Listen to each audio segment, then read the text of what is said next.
necessarily roll in while we were talking about back-end stuff with Twitch to YouTube. Bitcoin? We're talking Bitcoin? We might actually talk some Bitcoin. But welcome, everyone, to the Vomitorium. As always, I am your host, The Metal, and joining me is my co-host, Marsupial Gamer. How you doing today? Good, how are you? I'm doing just fine. I got up fairly early compared to what I need to today, and I went for a walk and had a really nice time. I got up very late. No.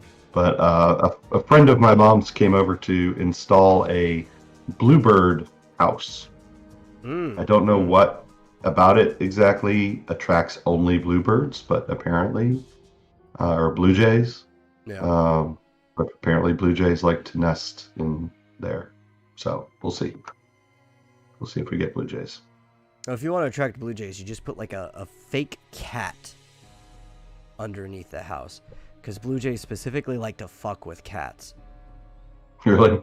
Yeah, they like to like dive bomb and then just like tap them and then fly away. My cat Rocket, rest in peace. He wasn't playing that. At one time he did like a backflip 6 feet in the air as the blue jay was coming down, grabbed it and just like seismic tossed it straight down to the ground with him. Suplex. Yeah, just bam. Yeah. Meteor strike. Wow. It's amazing. Yeah. But yeah, I'm guessing there's something about the height and maybe the size of the hole in the front that's especially attractive to blue jays. So we shall see. Otherwise, we'll get who knows. Yeah, everything in the Corvid family likes to mess with other animals, Mr. Squeakers. No, you just paint it blue, and you start playing that one song, "Blue" by Eiffel Tower, and it'll attract the blue jays. You know. I'm blue. It's red. It's red. It's red so I don't know. Maybe it'll attract cardinals. Blue his house with a blue little window. Yeah. Or be like, what's his name? The guy from Arrested Development. Whenever he wanted to be in the Blue Man Group. It's like, I already blew myself. Dang it. Okay. So, what do you want to start with? I got a lot of things. But if you want to start with Bitcoin, because I do feel we need to educate some people after, dealing with Todd, but just people in general. This whole Elon Musk thing seem to not understand about energy consumption and cryptocurrency in general. Well, I misunderstood his graph when I first, and I'm glad I didn't respond in the Dillard chat. I responded to him personally because he sent it to me separately, and then he corrected me on my interpretation of his graph. But I thought at first that it was trying to say that Bitcoin was using like 95% of, U.S. energy usage, and I was like, that's not right.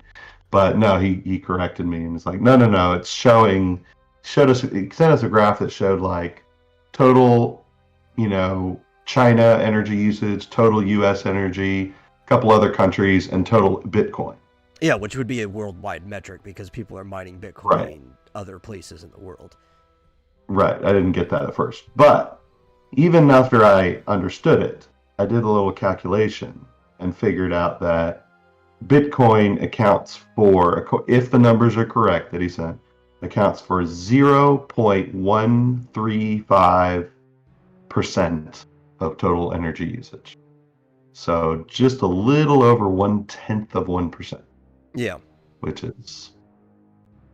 that's a substantial number if you're considering literally everything there is.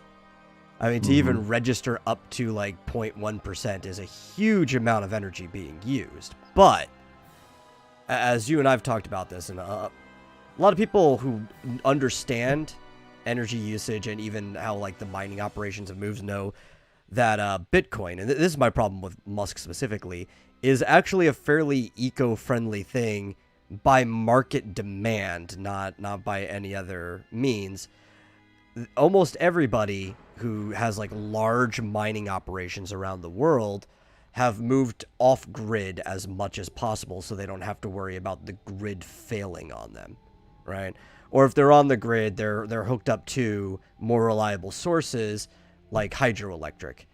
After hydroelectric, it's mostly you'll have a combination of like wind and solar farms because you can't really rely on one or the other. There's actually not too many hooked up to nuclear, but I don't blame them. There's not a lot of options for hooking up to a nuclear grid.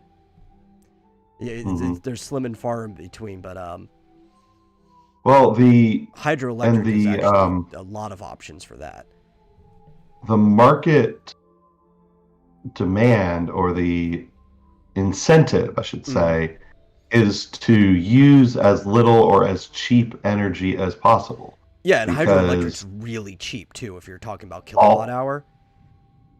Yeah, all the money that you pay for the electricity to do the mining just eats into your profit. Yeah. So it's in the best interests of miners to get the most efficient hardware they possibly can and use the cheapest, most efficient electricity they possibly can. Yeah, which is another reason why like some of the largest operations here in the U.S. are hooked up directly to the Hoover Dam system, right?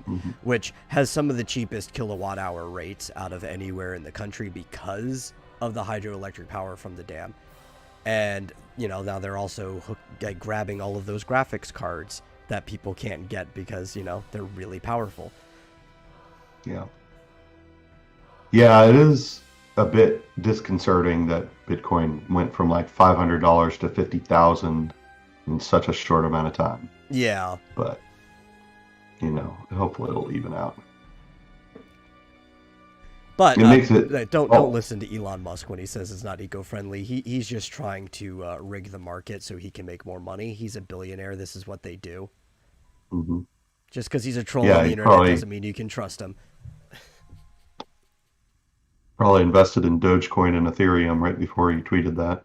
Oh yeah, for sure. I mean, he's been trying to push Doge to the moon, right? So like there's a lot of reasons, but this will also help his Bitcoin ultimately because after a lot of people sell, they get like, oh well, I can't buy a Tesla or anything with Bitcoin anymore.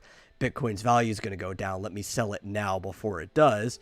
It's actually going to end up driving the value down. He'll buy more, and then during the next spike, he'll just sell it and make more money off of it. Just like all the people who ended up, it was mostly rich people who ended up coming out big after that like early crash on where a bunch of people had mortgaged their houses for shit. And they're like, oh shoot, I got to make a lot of that money back. And they end up losing like a third of what they put into it.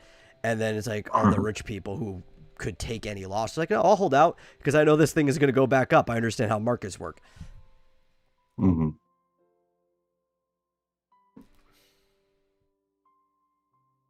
Yeah.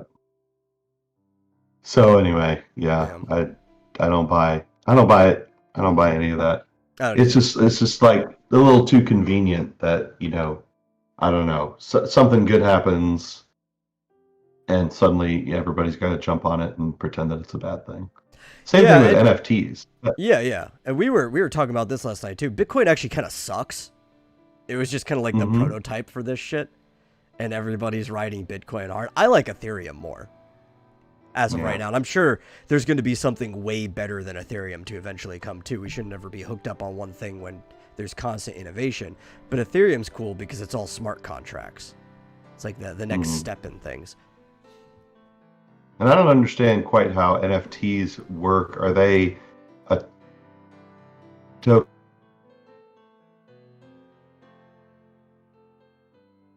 I lose my connection. Yeah, I lost you for a second. I heard, are they a toe? And then you cut out. Are they built on top of Bitcoin or some other cryptocurrency?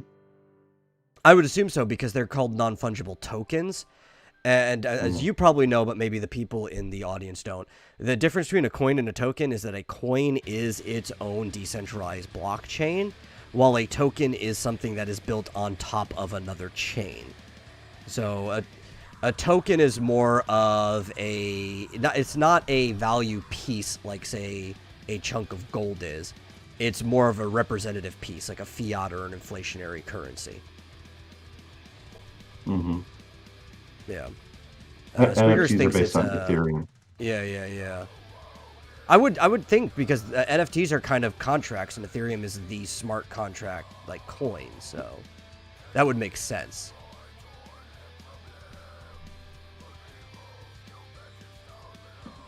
Yes. Well, if NFTs are toes, then just send me your whole foot. You know. No way I'll have 5 of them. Oh, well, that's going to be really expensive. I keep telling people, I mean, you know, shouting into the wind on Twitter, you know, artists should be getting in on NFTs. I mean, just think about, you know, Ethan Van Sciver, for instance, could do an original Cyberfrog print, stick an NFT on it, put it out in a marketplace and sell it for $50,000. Yeah. Look, you're leaving money on the table. Yeah. But so like the big difference too, and an NFT being a token, it actually does still have the same problem. Coins are not reliant on faith, right? They are, you know, they're a block, right? That's what they're mining out. Mm-hmm. It's basically, it's a digital version of a substance that exists. The value of it will change, but it will always equal 1, right? These tokens, on the other hand, are faith-based. So their value will definitely go up and down a lot based on the faith people have in it. And this is my problem with the NFTs. I think it's a good idea, but people should get on it while it's new. Because if faith in these things go down, they'll basically be worthless. Right now, faith is really high in NFTs. Mm-hmm. I mean, why would it go down? Like, if people thought that they could be duplicated? No, it's not about that. It's a perception of how much they're worth. Okay. Yeah, and I've seen, I mean, just there's so many people out there who just don't understand what it is at all. Yeah. And I'm trying to explain, and nobody gets it. They're just like, well, what's the difference? You don't own the copyright. Well, that's just like any art. Owning a painting with a serial number on the back that proves it's the painting. Yeah. You can duplicate it, but it's not the same thing. Yeah.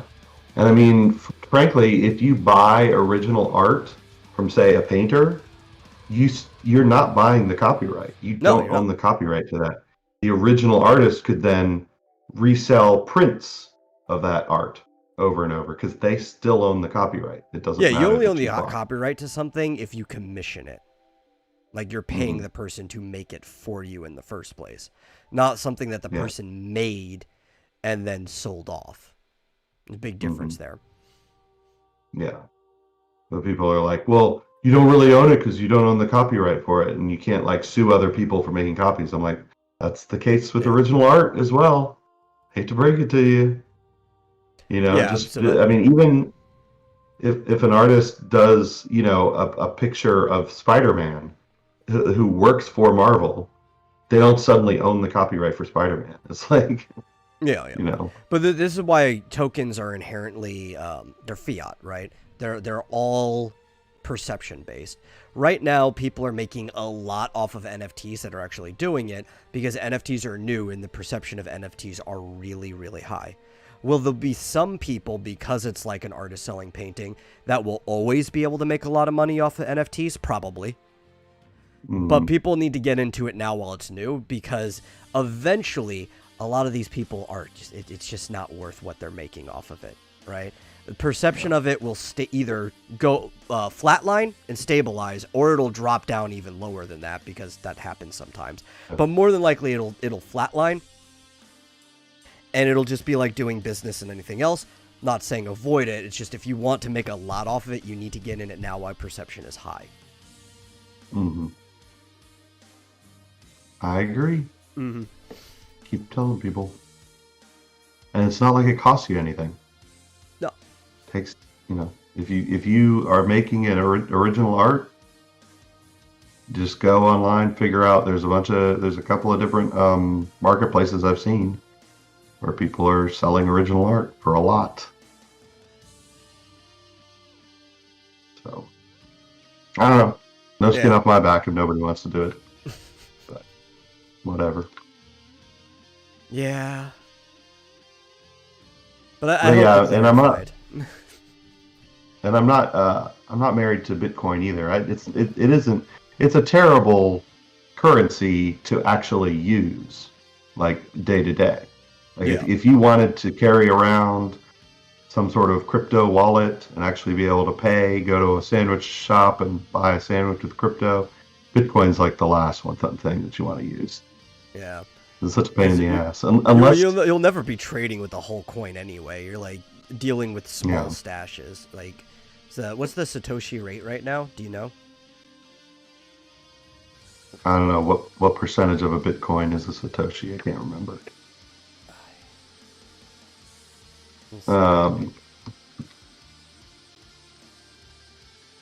Because that's mostly what people will be trading with. Yeah, it's 100 millionth. It's 100 millionth of a Bitcoin. So divided by 100. Yeah, so current one is 0.000492. So you'd be trading with like dollars. Yeah, of dollars. So that's a very small sense. You'd be trading with like 100,000 of those for everyday objects, as opposed to like a whole Bitcoin. Mm-hmm. Yeah, and I mean, what I'm reading is that the what do you call it? The transaction fees have gone through the roof apparently. Yeah. And the time to make these trades is going through the roof because people can't get in. The blocks are so backed up. Just I don't know. Yeah. It was never designed to be scalable. No. To the degree that it needed to be. It was a new innovation. It was designed for very small networks because they were building something, and then everybody hopped onto it. Yeah. Now, it's interesting, and I don't quite fully understand it yet, but they're trying to build this Lightning network on top of Bitcoin that's supposed to make it easier or better. Yeah. I don't know exactly how that's going to work. So, like, Bitcoin is fine for trading. It's actually good as, like, a market regulator if people want to use it for that, as opposed to actually buying and selling things with it. I think Ethereum is much better for, like, day trading and buying and selling regular objects. Mostly because the way it's broken up is just closer to the realm of how your dollar is broken up. So it's a lot more practical for keeping track of, like, oh, how much Ethereum am I using to buy this thing? Yeah, I mean, I think of it like trading in, like, gold. Like, yeah, you could go and buy a gold bar or whatever, and you can buy it and sell it, and it could go up and down in price.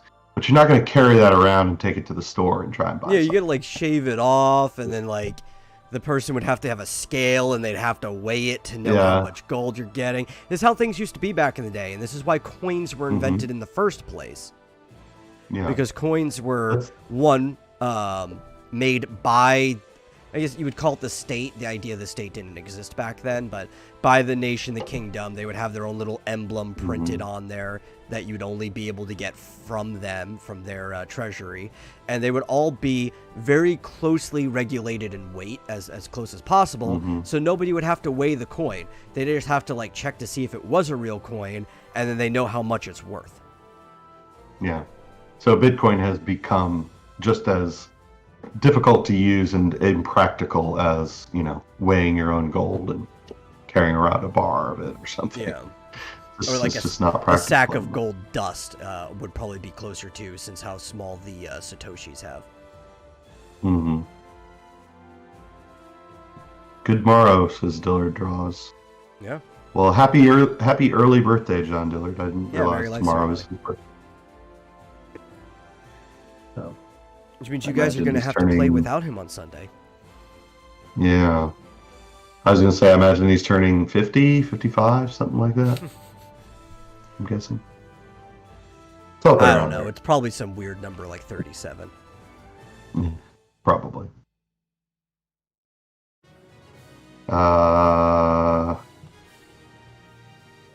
JMT is suggesting we go with rings. Sonic would approve, I'm sure. Yeah. 58. You know, he says we've actually talked about this before. Mm-hmm. Mr. Squeakers brings up, it'd be interesting making a game where certain items that people find are unique NFTs. And when we first were talking about NFTs, or maybe the second time we brought it up, I was actually talking to you about this, where we could have like a digital trading card market that kind of mirrors the real life trading card market using NFTs. Yeah, well, I mean, I even talked to an artist who wanted to do a game, an online digital game involving NFTs like that, where the cards were all original NFTs. Like you could actually trade the digital cards, and you'd know you got the one and only. But then he kind of dropped off the planet. Back in February, maybe whenever the NFTs first came up, we were talking about it. Yeah, he contacted me and said, well, could we do a game like that? It's like, sure, yeah, let's talk about it. And then we never heard of it. I just want to know if it's possible. I'll go find somebody else to do it. Yeah, right. No, he's asking if I could do it. And in fact, there's a game that he sent me as an example called Block Duelers, D-U-E-L, Duelers. Yeah. That does something like this. Although that game looks, I don't understand it. It's so freaking complicated. I don't get it at all. Seems like they went way too complicated. Well, and not to the same extent of security, but who's actually been doing something like this for a long time now, or like the prototype of this is Valve. If you actually look at the way the Steam marketplace works with items, because items, they don't have like the level of security that having like serials attached to a blockchain have, but every item does have a unique item code to it, so it does track like who had this item at this time. So if you trade like hats between Team Fortress 2, there's actually a record of everybody who's owned that hat. Yeah. And they've kind of been dealing with like prototype NFTs for years and years now, if you actually look at like how the items have been used on the marketplace. Yeah. And I've got 159 gems. I have no idea what that means. Yeah, gems are they are value equivalent of items that you've had. That you can also. And for some reason, I have 3 Kane trading cards from Final Fantasy IV. I don't know what that is. So or what I can you do get with the them, trading cards for playing games, like hours that you spent on the game. There's so many drops that you will get just natively, and a lot of times you'll end up with the same card over and over again. The reason for that, the way the RNG works, is for you to go and trade those cards with other people, sell them directly on the marketplace, or convert them to gems, which is basically the idea of selling them back to Valve, so you can just use those gems to buy other trading cards. If you get a whole set of trading cards, you actually unlock a badge, or like it's kind of like an achievement, but it's not a game achievement. It's a profile badge that you can get. It'll come with other things like wallpapers and backgrounds and stuff like that. It's kind of like an extra game that just exists in Valve. Yeah, not everybody's interested in it, but there's a huge marketplace for that stuff.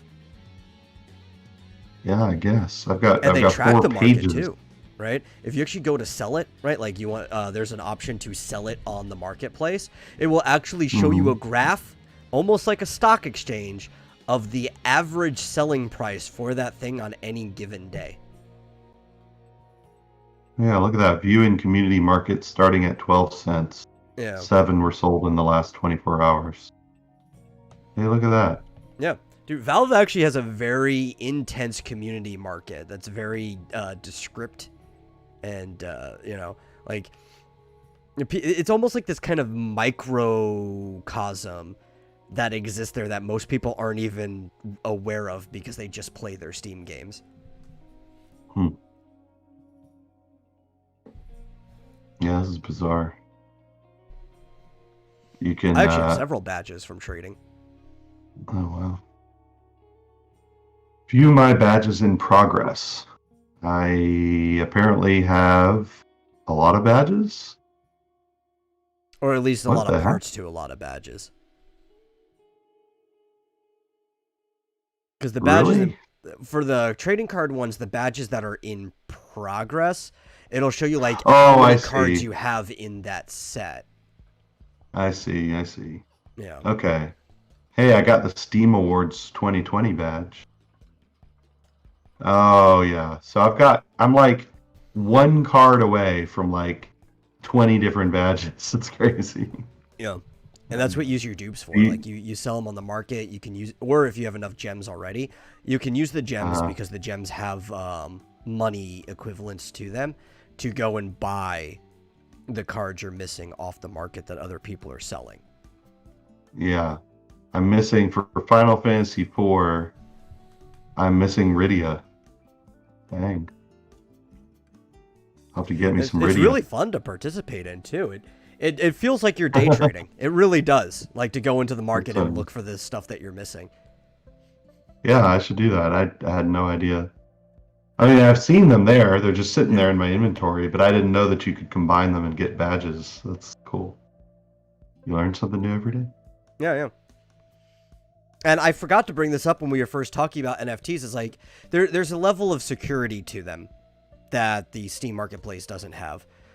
But like it is a good equivalence of somebody who's kind of been like prototyping stuff like this for years now. Yeah.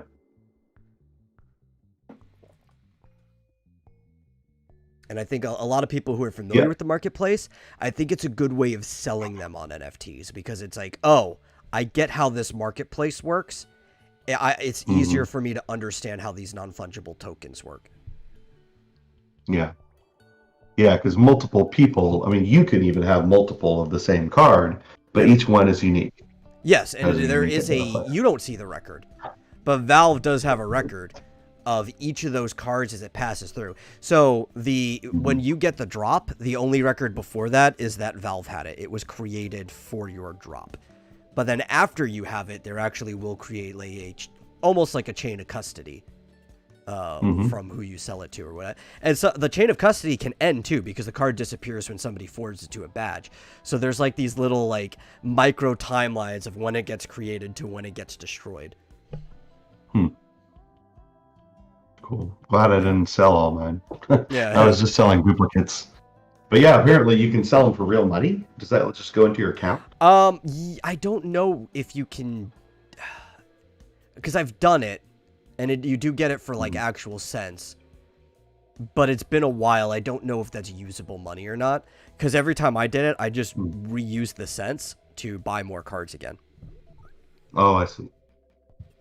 Yeah, I would think it would go into your account and you could potentially use it, kind of like how Nintendo uses their gold points. Yeah, to get discounts on stuff, basically. Yeah, yeah. Fascinating. I doubt I have any of them that were worth more than like 10 cents. Yeah. I had one that was worth like 25 cents once. That was pretty good. That's a real high for the trading cards because most of them vary between like 8 to 12 cents. There you go. GMT says I use the money towards games. Oh, good. I've never tried, so because I don't keep track of my Steam wallet. Anytime I'm trading, it's in very low cent values. Like I think I got 15 cents for one once. And then I go and I'm like, I'm selling it because there's a card I want. So I'm going to use that exact money I just got to go and buy the card I want to finish my badge. Yeah, yeah. Interesting. But can I use, so if I've converted them to gems though, can you use those to get cards? I actually don't know because the gem system is actually really new. I know the gems have value. I don't know what the value are because I haven't done this in a while. Last time I was trading cards was back in like 2017. I just get busy and I'm like, oh yeah, that's a thing that exists. Yeah, I mean, it looks like you can put them together and get a booster pack, which I imagine. Oh, that's good. Yeah, certain rare. But you like, only get so many drops per game. So if you can get like a booster pack, you can get like more drops and stuff too. At least that's how the booster packs used to work. Okay. But like, the booster packs are really expensive. Yeah. Like if Yeah, I want you a Final also- Fantasy 6. This is something I was bringing up before. You also get profile backgrounds for completing it, not just the badge. And you get emojis that you can use in the Steam chats with other people. I've already got a profile background. Yeah. I've got several. I don't remember how I got it, but I think I probably currently have my Borderlands 2 profile background on. Knowing me. I have my profile has like a little spinny light thing going around the border, and then the background is like a star field that I probably unlocked from just being level 10 on Steam. Probably. Or something like that. Because I have like 6 badges total. But just none of them are related to those cards. So, yeah, if you do see my profile on Steam, it is pretty cool looking. If I do say so myself. Better than it looked a couple months ago. I've got to look. Find my Steam profile. The Wololo emoji? Yeah, I've got my Borderlands 2 background on. That's what it is. Are we friends on Steam? I don't know. I don't see how we could not be. Everybody should add me on Steam. I'm gonna just drop it in the chat. My Steam community page. People can add me. Goddamn. I'm gonna add a friend. Yeah. And for anybody listening later on, if you would like to add the medal on Steam, just go to https://steamcommunity.com/id/IMADeMedal. It's the same username I use basically everywhere. Mm-hmm. And I'm JWN as in Nancy G13.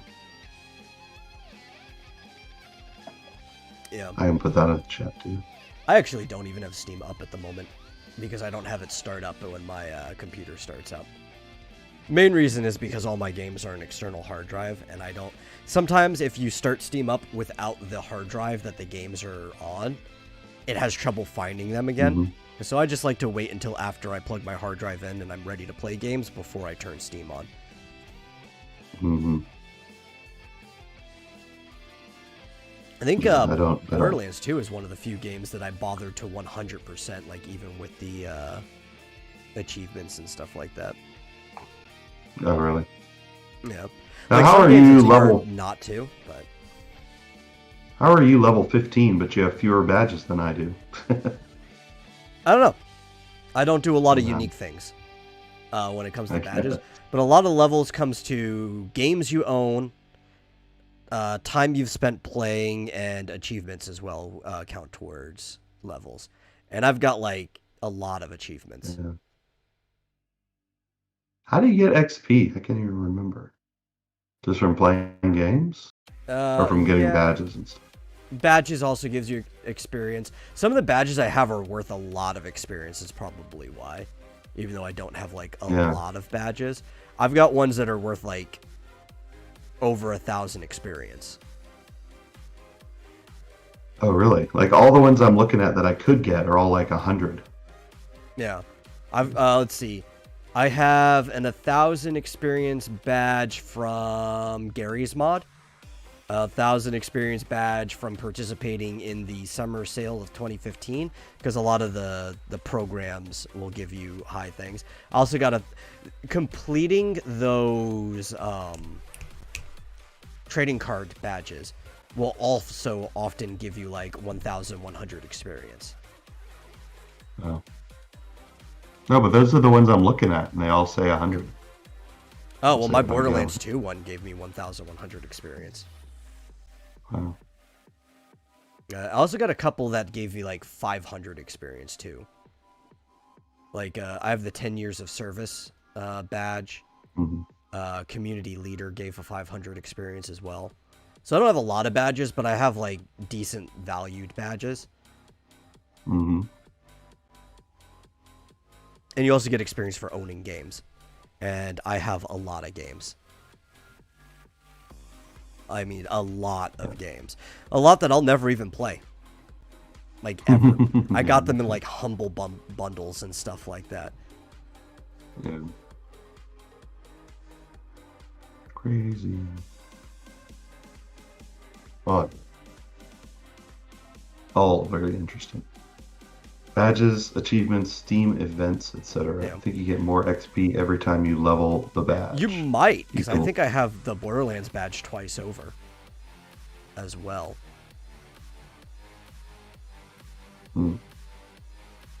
Because you can get, if you get the trading cards again, because there's points to getting the badge more than once, you can get like additional emotes and backgrounds and stuff like that.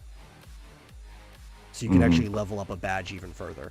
So like also the years of service one, you get more experience for like every checkpoint you hit. Well, there. You can get the mini shark for Terraria for 7 cents. Hooray. I should start completing badges if they're all that cheap. Yeah, a lot of them really are. Holy crap. GMT has 665 games. I don't even know how many I have. I mean, isn't it obvious which game she should get for her next one? Cuckold she should Simulator? get Hades. No. No, Hades. For her 666 games, she should get Hades, obviously. Well, she should get something that's about Emperor Nero. I'm sure there's probably a game about that, because that's where that number comes from. There you go. Yeah, Squeakers has a good choice. Helltaker. Yeah. Because what I've read, I don't know how true this is, but it's the truest that we can come to from a historical standpoint.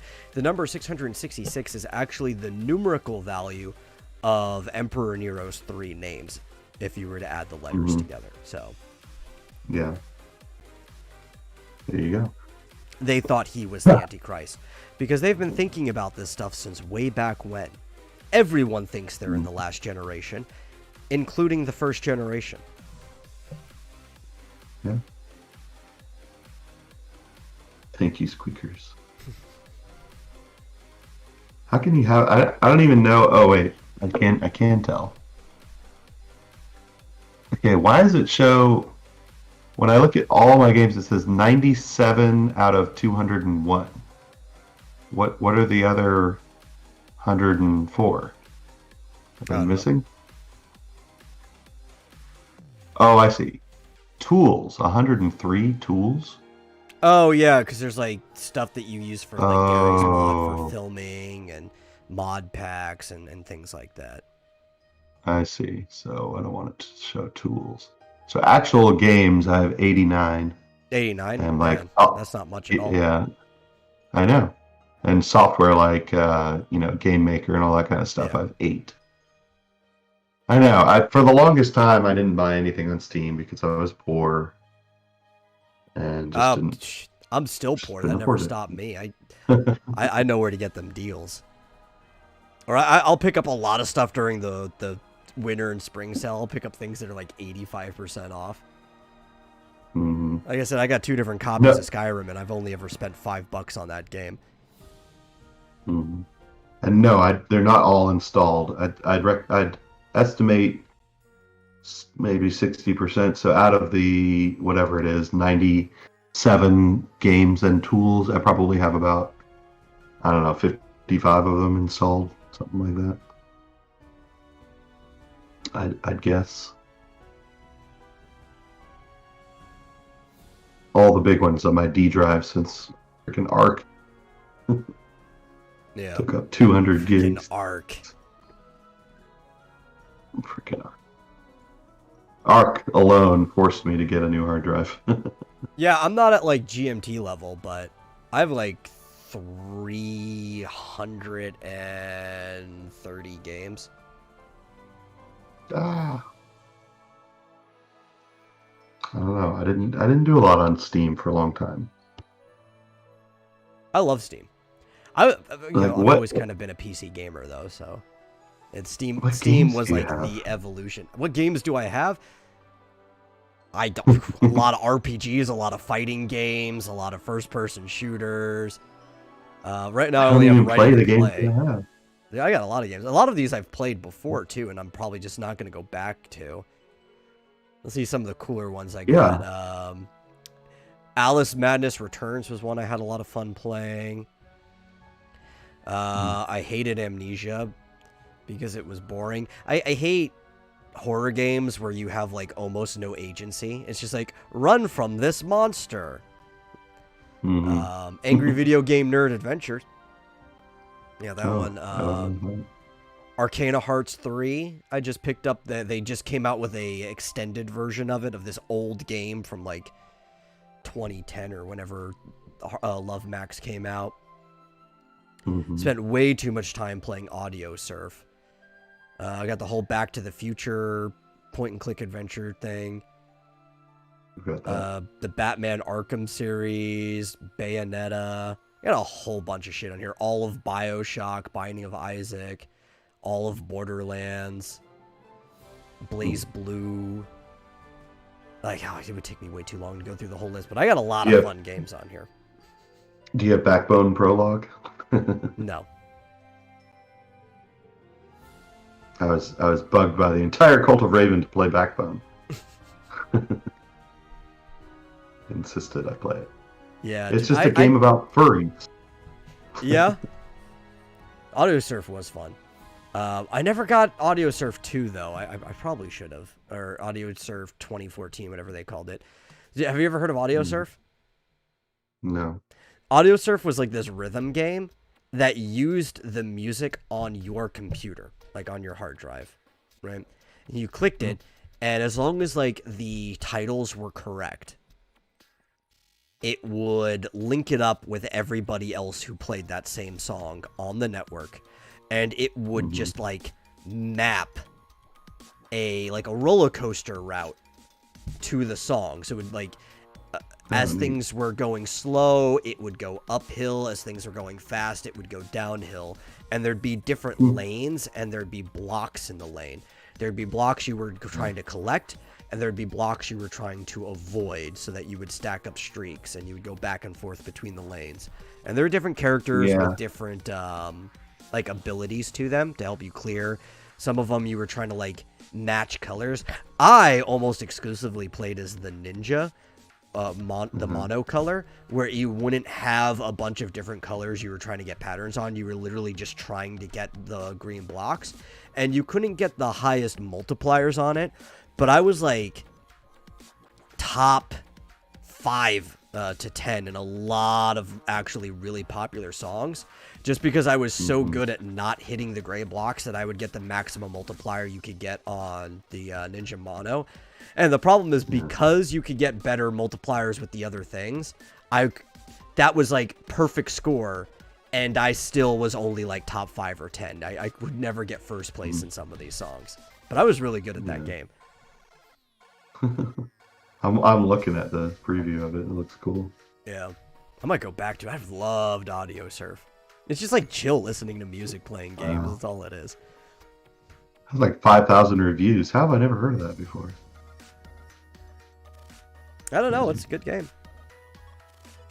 But Ninja Mono was my favorite, because Ninja was the hardcore version of Mono. It was like, and you could shoot out Shuriken to just like clear blocks if you had it saved up. Yeah, it looks like you can play as a snowboarder. There's like a parkour kind of thing where you have to slide under blocks and things like that. Really fun game. Ooh. I do recommend it for people who've never played it. What was that other rhythm game that I had? Beat Hazard. I wasn't as into Beat Hazard, but I still liked it. It was a very similar game where it used the music off your computer to make maps. But Beat Hazard was like asteroids on crack. And definitely seizure warning for Beat Hazard.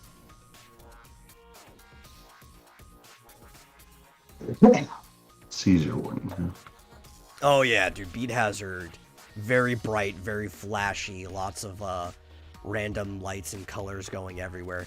But it is basically just asteroids on crack. Oh, speaking of Steam, I think we talked about this before. The Great Ace Attorney Chronicles is up for pre-purchase, at least. Oh, okay. I actually have the whole the original Ace Attorney trilogy because they had remastered it on Switch. Cool. GMT says, I really enjoyed Crypt of the Necrodancer. Really? I have that one. I didn't like it. I liked what's it called? Cadence of Hyrule a lot better. Which I think played they really exactly like the game. No, it didn't. It was much better. They really refined the formula. It plays much better. I tried Crypt of the Necrodancer. It was okay, but it was a little bit frustrating compared to Cadence. Yeah. I like Crypt of the Necrodancer. Yeah, I mean, I could, it wasn't bad. It was just, I like the other one better. There's also a big like modding community around Crypt of the Necrodancer where a lot of people have made like their own levels and stuff like that. Oh, I can imagine. Yeah, I tried, but I tried it out because obviously I liked Cadence, and I think it was on sale. It was on, you could get it for the Switch for like, I don't know what it was, $3 or something. And, I wasn't too thrilled with it. Well, okay, so I say he plays exactly the same. You're right when it comes to Refine. The real problem is you played it in the wrong order, right? It's like playing Kingdom Hearts 2 first and then going back and playing Kingdom Hearts 1. And you're like, man, this game is so slow and sluggish. And it's like, well, this game was great when it first came out. You just played the better version of the game first. Yeah, probably true. Yeah. Like I said, I could see people liking it, but after playing Cadence, I was just like, ugh, this wasn't, I played it in the wrong order. I can understand that.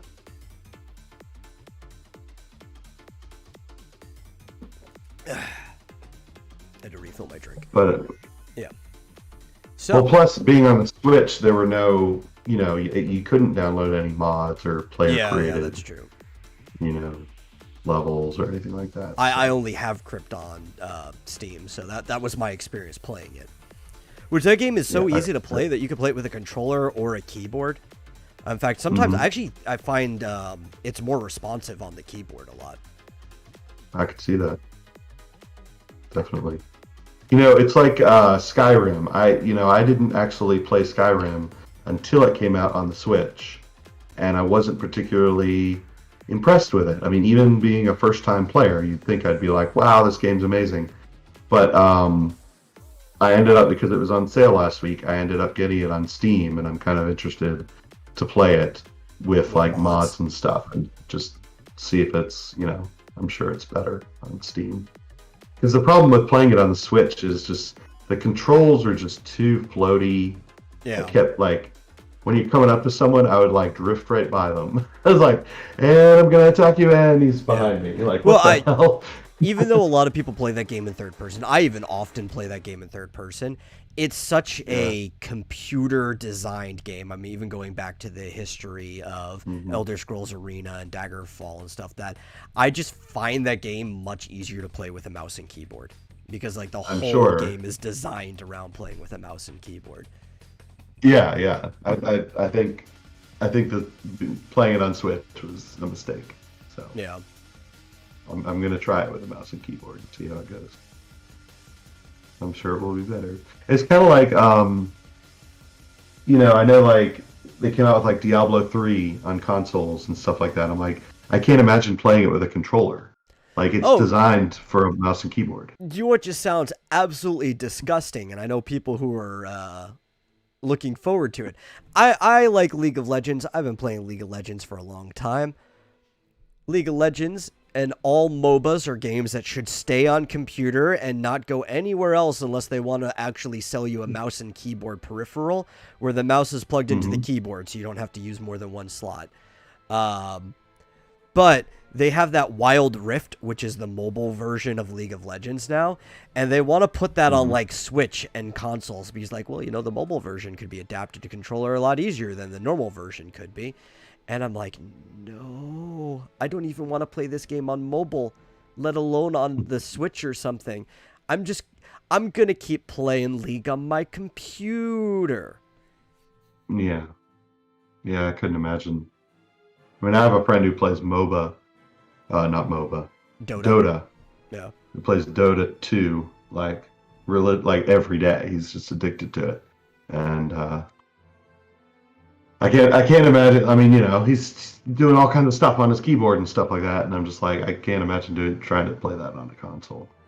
Yeah, I know, because I still play a lot of League, right? And the buttons are QW, ER. You're just kind of like used to your hand floating in this position, and then so you could tab over and hit your summoner spells. You go up and hit your items and stuff, which are 1, 2, 3, 4, 5, 6, and everything.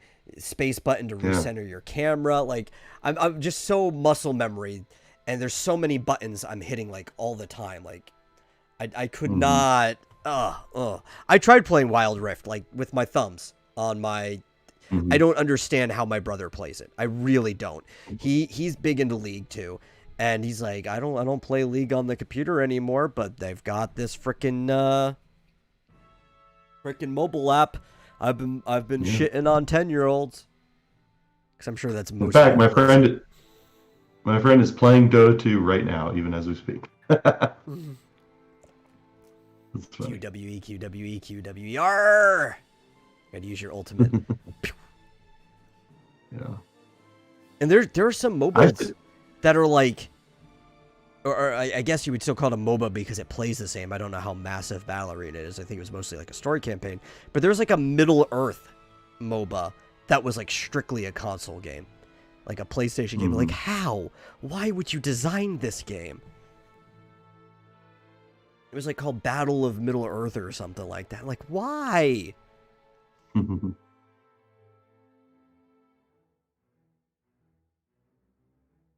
Now I'm going into my Steam settings and changing them. Getting distracted. Yeah, totally.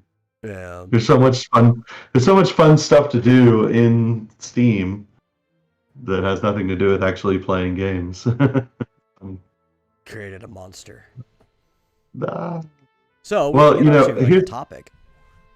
Yeah. Let me close out that. What were you gonna say? Well, what do you think about so I have it set so that it doesn't show what I'm playing to anyone. Oh, I'm invisible. It just feels. Most people don't even know when I'm online. Yeah. Yeah.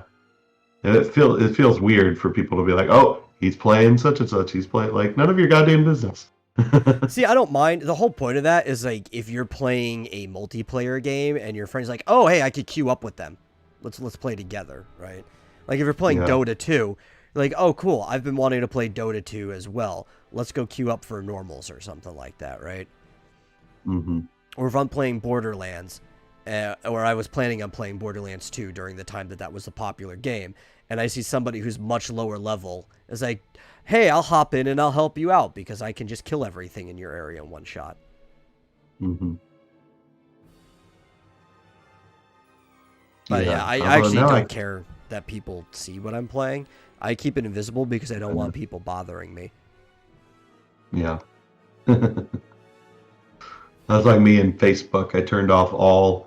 You can actually change it. You can actually get it to not notify anyone when you go online on Facebook because I hardly ever do. But every time I was going on Facebook, I'd get 5 messages from people. Oh, hey, see you're online. I'm like, shut up, go away. I don't want anyone to know. No, I haven't actually wanted to play Dota since, when did Dota 2 come out? I don't know. Since, the year it came out. I tried it. I didn't like it as much as, say, League or anything. Because I used to play the original Defense of the Ancients back in, Warcraft. And I've said this many times before. With the people involved on it, too, League of Legends is more of a proper Dota 2 than Dota 2 is. It's got most of the team created it. Dota 2, it's it's technical. I like it in some ways. The skill cap is lower than that of League, and the entry level is higher. So it's more of a medium game that will drive away probably a lot of toxic people because it's more of a medium game. But League is just a better game overall. I hear you. Who wanted to play Dota? Nobody wants to play Dota. Oh, I was saying it like a hypothetical. It's like, oh, I wanted to play Dota, and I saw that you were playing. We were talking about like, yeah. I see you're playing Dota. Why? Come play League of Legends instead. The thing is, you actually can set Steam to pick up other games that aren't Steam games. That you can launch it from your Steam library. You just tell your computer to run the executable. And if you do that, it'll show up that you're playing those non-Steam games in your friends list so people can tell. So if you want to, like, rub it in all your Dota friends' faces, I could set my thing up to actually show every time I was playing League. Yeah. Or what's it called? Heroes of the Storm? Is that the Blizzard game? Oh yeah, we don't deal with that here. Does that even exist anymore? Do people play that? It does. I was kind of interested in that game because it's like Blizzard Super Smash Brothers, but in MOBA form. But it's like, here's the problem with Heroes of the Storm. There's no last hitting.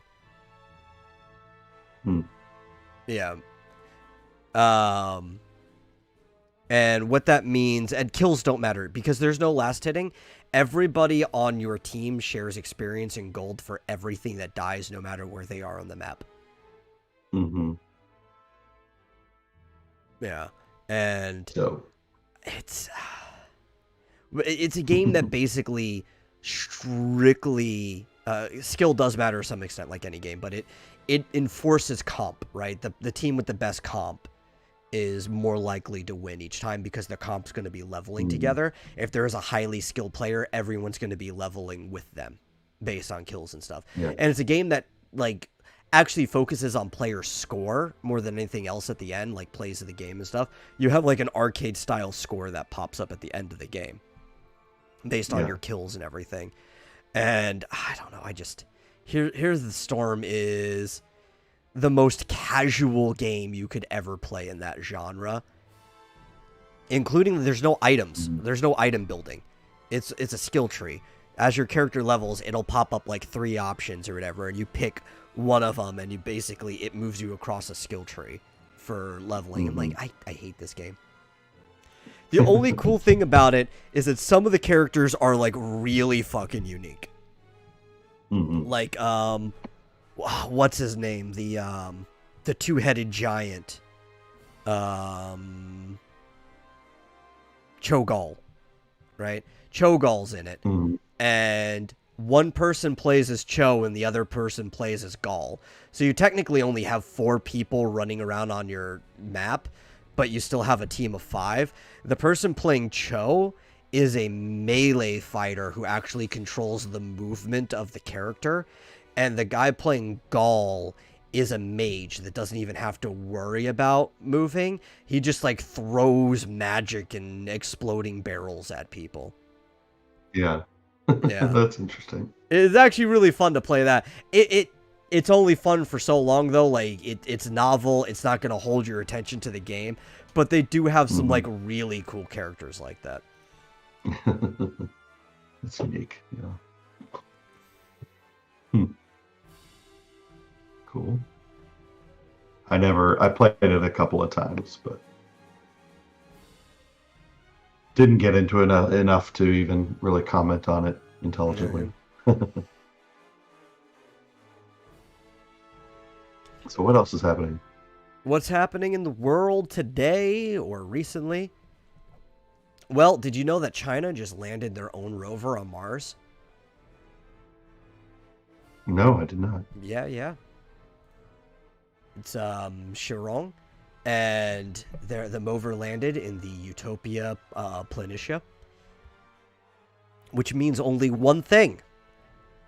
They have a rover on Mars. We have a rover on Mars. It's time for battle bots. Sounds like it, yeah. Does ours have like a buzzsaw on it? I don't know. I hope. But here's the thing. Theirs is only solar powered, which is stupid. I was explaining this to Travis earlier. Do you know solar energy is not very efficient on Mars? Because it's farther from the sun and it doesn't have an atmosphere to refract the sunlight around. So you're only getting very loose, direct sunlight from very far away. While ours is nuclear powered. So it has some solar panels on there, but its main power source is nuclear. So guess whose rover is built to last a lot longer?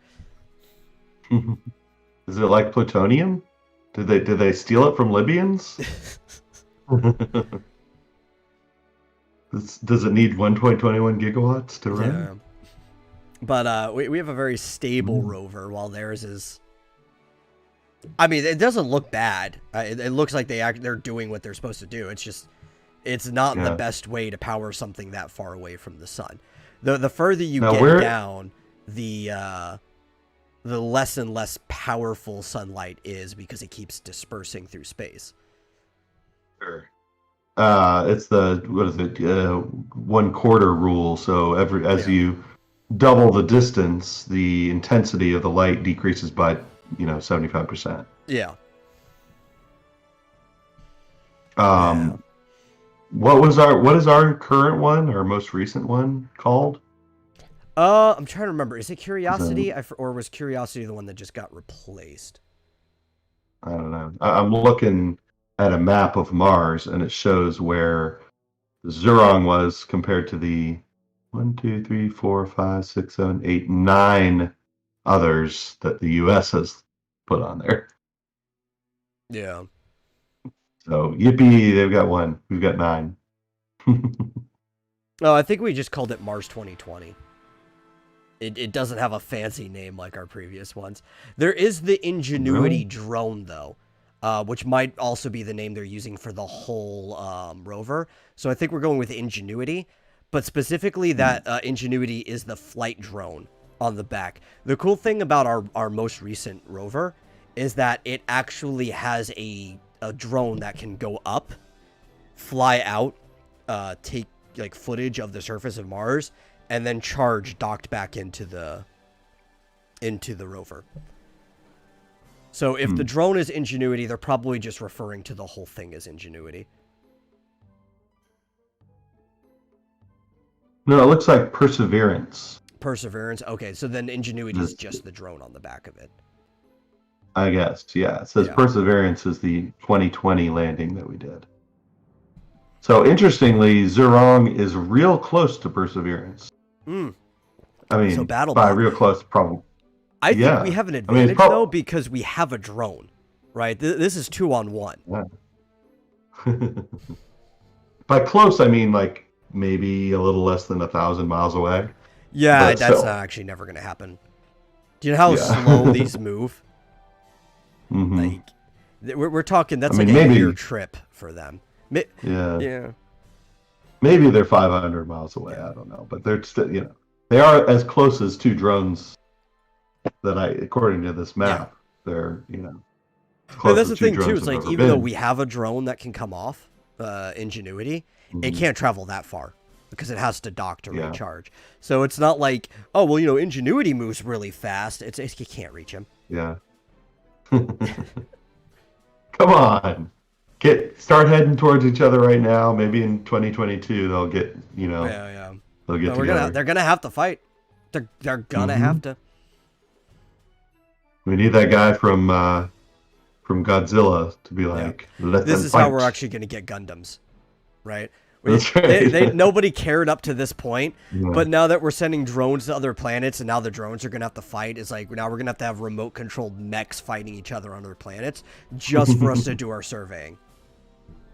Well, that's the problem is that, like, if we can't, they have to be completely independent because if we send a signal for it to do something, it takes like 8 minutes for it to get this, or maybe longer to Mars. Remote control, what you do is you'd have some type of AI in there that would be able to do most of it, and you just give it a directive. That would be the equivalent of a remote control. That's right. Yeah. And the directive would be kill. It'd either be like survey, avoid, intercept, and stuff like that. What if they fall in love and have baby drones? Oh my. Do I have to explain the robot birds and bees to you? What if they're both male drones? I don't think that makes a difference in this case. Because they they might still fall in love, but yeah, they'd have to assemble their babies otherwise. And where are they going to get the materials for that on Mars? They don't have refineries. They don't have processing plants. The stork can't bring them a little baby bundle of robot joy. You don't know. Could happen. There are no storks on Mars. They could go salvage material from other drones that are nearby. Is Ingenuity going to bring it? Is that the stork in this case? That's how it's going to work. They're going to go find Pathfinder and Curiosity and Spirit and harvest the dead, skeletons. And there are no storks on Mars yet. This is true, but we're talking in the current time frame. That's right. Well, maybe there's no storks on Mars simply because two rovers haven't gotten together yet. Yeah. Or we have to build robot storks. Yeah, if you mate, they will come. You don't know. Is Pathfinder on Mars? Yes, suck that, D&D. Touche. Yes, Ingenuity is the stork. Yes, there is a Pathfinder on Mars. Yeah. Which is exactly where we need to send Pathfinder. Because Ouch. I'm not a huge fan of D&D, well, at least modern D&D. I like some of the older stuff, but I'm also not a huge fan of Pathfinder either. Shots fired. Yeah, Pathfinder is definitely better than 4E. For sure. Like, if we're comparing like when Pathfinder came out to what was available, yeah, definitely better than 4E. I feel like it and 5E are just as bad as each other, though. Well, Spirit and Opportunity are there, so we're on our way to getting the Final Fantasy tabletop role-playing game on there. Oh no. Oh no. This is going to be a Spirits Within situation. Mars is a dead planet.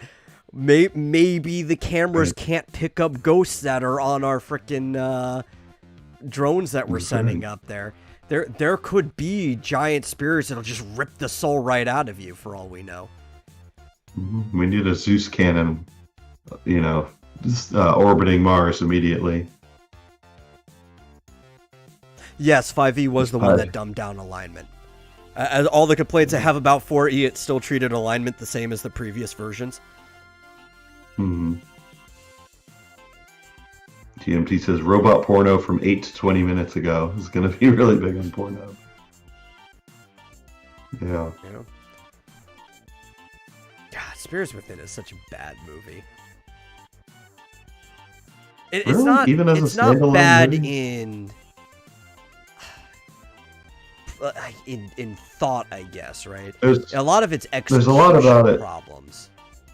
Yeah. Well, but I mean, the premise is nonsensical. Yeah. But I mean, a lot of movies are, right? So I'm saying, like, you could do something in sci-fi fantasy, which is the genre it is, with that premise, if it was executed better. And my problem isn't even the animation. That's what a lot of people's problem with. My problem is the actual, like, execution of the script and what they decided to do once they were within the plot line. That there's just, like, so many things that could have went better with that movie. And it just didn't. Like, the whole thing with which spirits are valid and which ones aren't, none of that was explained. No. It just didn't explain it at all. There's so many problems. No, alignment sucks. I will agree with this. Alignment is dumb in general. In D&D, it always has been. I mean, at least it kind of made sense at the beginning in, like, the first edition, but it was really only for role playing, right? I mean, yes. I don't see why. It just, I guess it had some effects on things, like which magic spells you could use, but Well, at first, I don't so know. this is one thing I don't complain about too, especially because there's so many different gods in D&D. But at first, you were kind of locked on what alignment you could play in certain classes, right? Like, cleric basically could only be lawful good. Same with paladin in the original. Once paladin was until like 2e anyway. Oh. But paladin's But like later, you could good. be, but you could be a dark cleric eventually, right? Eventually, Didn't they yes, add that yes. ability? Especially because there are different gods. Some people attribute this to the watering down in the alignment system, but that's not it. That's just the opening up. They've actually watered down like what the alignments mean over time to where they're kind of like horoscopes. You can kind of just do anything in any alignment. There's almost no point to having it. But they are supposed to inform your character, but so are like the other character traits that you have, and in many ways they're more important than alignment. Alignment's just really dumb because it kind of matches the cardinal directions of order versus chaos, which you see in that's outright in front of you. But then the good and evil part is very loose to interpretation. And always has been, because it really depends on what you consider good and evil. Not your character, even as an individual playing it. It involves your interpretation of what good and evil is, and also your DM's interpretation of what good and evil is. And I think it's just not a very consistent system for informing a player how they should play their character. Yeah, because chaotic almost seems more helpful. Chaotic versus lawful. Yeah. Seems more because helpful lawful is just order, right? Evil. That's kind of like libertarian versus authoritarian in some way, for informing a character, right? Yeah, the good versus evil is more like just which factions in the world do you align with? Yeah, because this is like obviously. I was just going to say, like the evil characters don't think they're evil. Yeah. Right. Well, some of them do. They're just right. Yeah. I think like so. I usually say this to my players. I changed the alignment system, which I didn't pull this up with you guys because we didn't even touch alignment when we were starting out. We don't have to. In the character sheets you guys are using, it actually you rolled for your traits and stuff like that. You actually really don't even need alignment at all with that. Yeah. But what I break it down is, instead of the way it looks, we're replacing the lawful with the word order, because chaos versus order makes a lot more sense to people's heads, right? Because law really is order in a lot of ways. And then I replace the good and evil with compassionate versus malicious, right? Because it's a lot more straightforward when you look at it that way, right? Because, again, with factions, you could be compassionate towards other factions, or you could be malicious towards other factions. Both sides are really always going to be looking out for their own, whatever their party or anything is, but it informs your character's behavior better to look at it that way. Yeah, because if you're compassionate or, tolerant or whatever you want to call it, like, you'd be compassionate towards even potentially an evil character. Yes. So it doesn't mean, okay, they're evil, I'm good, I'm definitely against them. It would be more like you'd be compassionate towards them, but they'd be more likely to be malicious towards you. Yeah.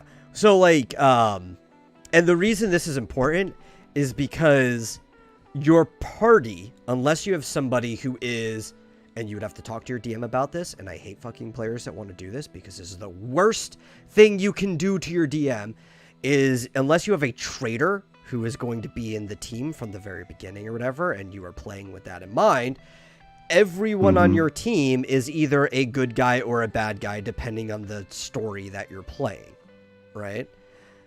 So good and evil really doesn't work with that, but you still have to be able to have all the alignments, right? If it's compassion versus malice, right? If it's supportive, defensive versus aggressive, whatever you want to say in that case. If it's compassion versus malice, then you could have a whole team of bad guys. You could have a compassionate bad guy. Yeah. Somebody who thinks what he's doing is the thing that needs to be done, but he really doesn't want to have to make sacrifices of other people on the way to it, right? Versus somebody who is just willing to do everything it takes and doesn't give a shit. He's just a malicious actor. Well, wouldn't that be sort of the difference between a lawful evil and chaotic evil? It could be. Maybe. But the thing is, lawful evil can still be malicious. Yeah, that's true. That's all. Yeah. That's why I don't like the alignment system. It's pointless, yeah. Yeah. You just tell me what your character's personality is, and I'll make you play your character to its personality. Yeah. Like, it never, to me, it was always just like, it just informs your role-playing, and you can... But the problem is, like, when you think about it, it really doesn't inform your role-playing that much. Well, but I mean, it does in your own mind, however you want to interpret your alignment. But I don't know. Well, so what it's supposed to do, right? Because your DM is the narrator of the story, right? You guys are the actors in the play, but the DM's like the director of it, right? He needs to understand how your character is supposed to play. So what it's supposed to do is it's supposed to keep you and your dungeon master on the same page. But if you guys have two different interpretations of what that thing means, then you guys aren't... This is the problem we were having in our Final Fantasy RPG, even though we don't have an alignment system in there, with Rick. Because Rick had a completely different interpretation of the things that he wrote for his character than I or the rest of the team had for it. And me and him had to sit there in a call out of the game, actually going through his character and me and him getting on the same page of what his character is supposed to be. Because it doesn't matter so much if you guys are necessarily on the same page as his character. Because your characters can learn his how his character acts in the same way that you would as a person learning how another person acts through interaction. But as the storyteller, I need to understand how his character acts. And we had to sit there and hash this out until me and him were on the same page. That's what the alignment system is supposed to be doing, is getting the player and their dungeon master on the same page from the beginning. My problem is I think it is counterintuitive to that point, because almost everybody, specifically just the good and evil, order and chaos, the lawful versus chaotic, honestly, I've never run into a problem with that. I think everybody understands how that works intuitively. It's the good and evil part that's always ran into a problem.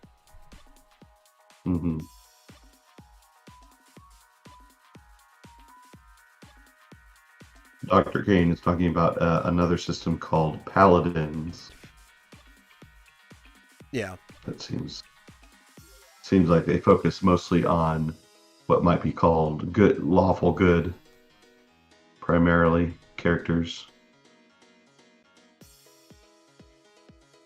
Yeah. So what I want to do for my RPG that I'm making, right? Because I've told you I'm making an RPG. It's going to use a job system, which I think would be fun. You can earn perks and stuff like that.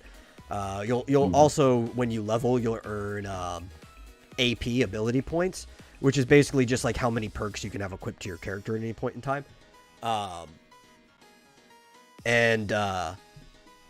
But for the alignment stuff, you're going to have reputation with individual factions, and it'll for your individual character, it'll use a Paragon Renegade system, right? So it really won't matter. It'll just be that single spectrum in that regard, and we won't worry about another crosshair, because I mean, it again, it's your faction, right? It depends on what your character's underlying principles are, for whether they're a paragon for the people that they are or a renegade towards it. Everything else, like good and evil, you could say you're the good guys or the bad guys, but it still only comes down to like what side you're on.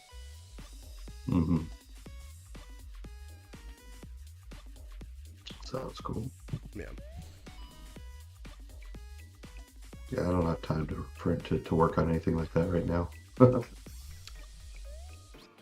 I technically don't. I'm already... My problem is like with systems thinking, my brain just jumps on this stuff all the time. Like it's just like sitting there, and then as something hits it, like, oh well, I got to add that into that, and there's just too much stuff going on in my head. Yeah. Well, I'm apparently working now on 2 different video games at once. Which 2? We'll see how that goes. The visual novel and the whatever you call it, the beat 'em up. Oh, well, drop the visual novel. Like, or back burner that thing, because clearly the Diller just wanted to do the visual novel for the sake of having something that was easy to make to get passive income off of, because that's what he's looking for. He's looking for some type of passive income. If he's making the stuff for the buckler, that means that's his focus. That's what, just do the beat 'em up. Yeah. Don't worry about the visual novel. Yeah. Bullet will be so upset or so disappointed. No, I think this will be exactly what he expected. He was expecting me to finish it by June. I know. Sarcasm? I know that's what he expected. No, he totally believed that it would be done by June. Yeah, whatever you have to tell yourself. Oh well. Oh well, delayed, but it's not my fault. Yep. All right then. Yeah. I don't know. We kind of got sidetracked because of Pathfinder. Yeah. Send Pathfinder to Mars. That sounds good, like a good plan. Yeah, there was actually another space-related thing that happened. So, Rocket Lab, right? In New Zealand. Yeah. They had, yet again, within less than a year, another failed launch that shut down seconds after ignition. And I don't know what is up with these guys, how they can't manage to send a very simple rocket to. This is not a complicated design. This is an old-fashioned, standard rocket. And they can't get them into orbit. It's... And lost the payload of 2 satellites, huh? Yeah. That's a shame. And they're still trying to recover the last one, too, in the midst of this. They still haven't fully recovered everything that was on it. And... I don't know. They're freaking... And I remember I didn't know about Rocket Lab until, I think, last year. It came to my attention. And it was because Gabe Newell had been trapped in New Zealand due to the whole COVID stuff, right? And because they've been so amenable to him, he was doing a charity thing during their launch where he was going to put an actual replica of Gnome Chomsky, the Half-Life gnome that everybody is familiar with, onto the rocket to send it out. It's quite literally rocket science. Yeah, well, all rocket science is hard, but comparably, this is simple rocket science that we've had mastered for decades now. So winds can always be a problem too, obviously, but like we don't know how heavy the winds are going to be ahead of time. Meteorology is actually pretty good at that within the standard of days. You can reschedule a launch, most people do. And they know exactly what went wrong. This is pretty simple stuff at this level of complexity. Yeah, so their last failure, I'm reading, occurred in July 2020. They lost 7 satellites. But 2 months after that, they figured out what the failure was, and they have had 6 successful missions since then. Yeah. So it's not like they failed twice in a row or anything. No, it's just 2 within less than a year span. That's actually quite a bit compared to other people who are sending satellites to space on a regular basis. Yeah. But it's not like they're just failing. No. It's just weird, though, because, again, this is a second stage engine shutdown, right? It's a very simple problem that they shouldn't be having at this point. I don't know. Yeah. I'm wondering, because they're not the only ones, too. There's just been a lot of space-related problems with launches lately, right? Mm-hmm. Especially getting satellites up. And I don't know, are satellites heavier than they used to be? Because they should be going the other direction, right? Especially using sturdier but lighter materials like titanium and stuff. Titanium's heavy, but you don't have to use quite nearly as much of it as different alloys that aren't... they're not as sturdy at thinner levels as titanium is. Yeah.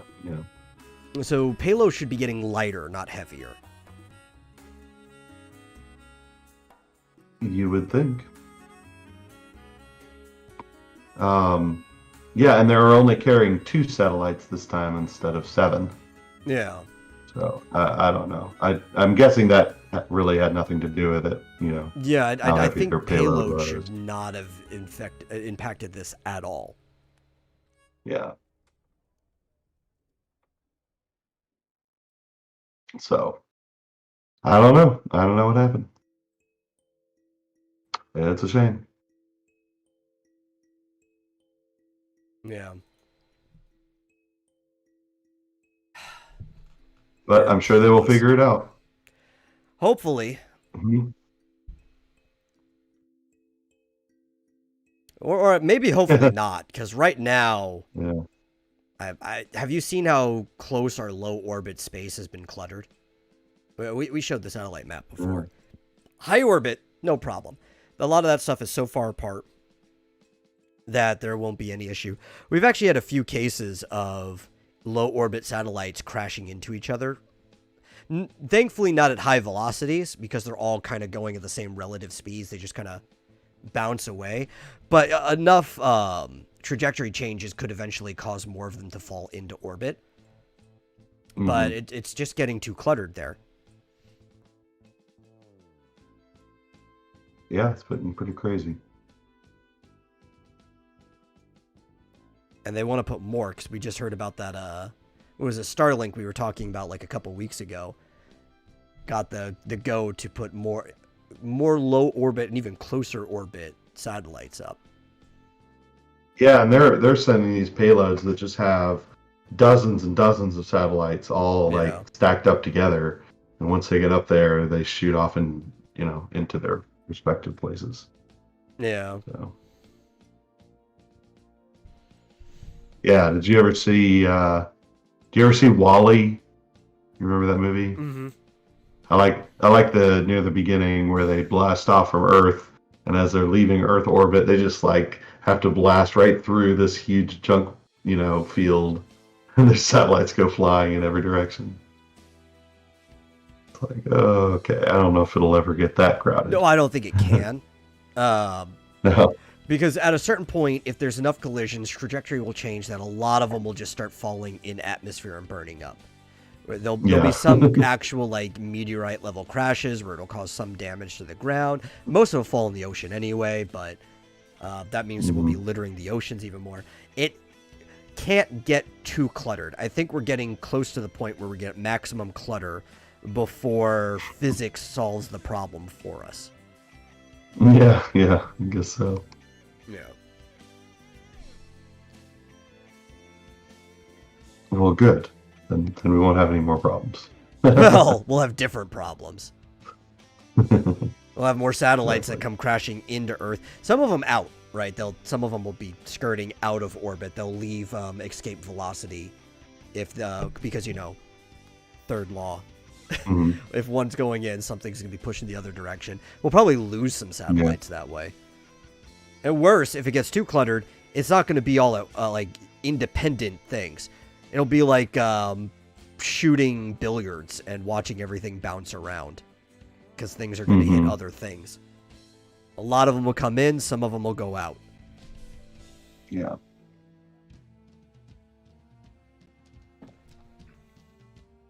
Nightmare fuel. Indeed.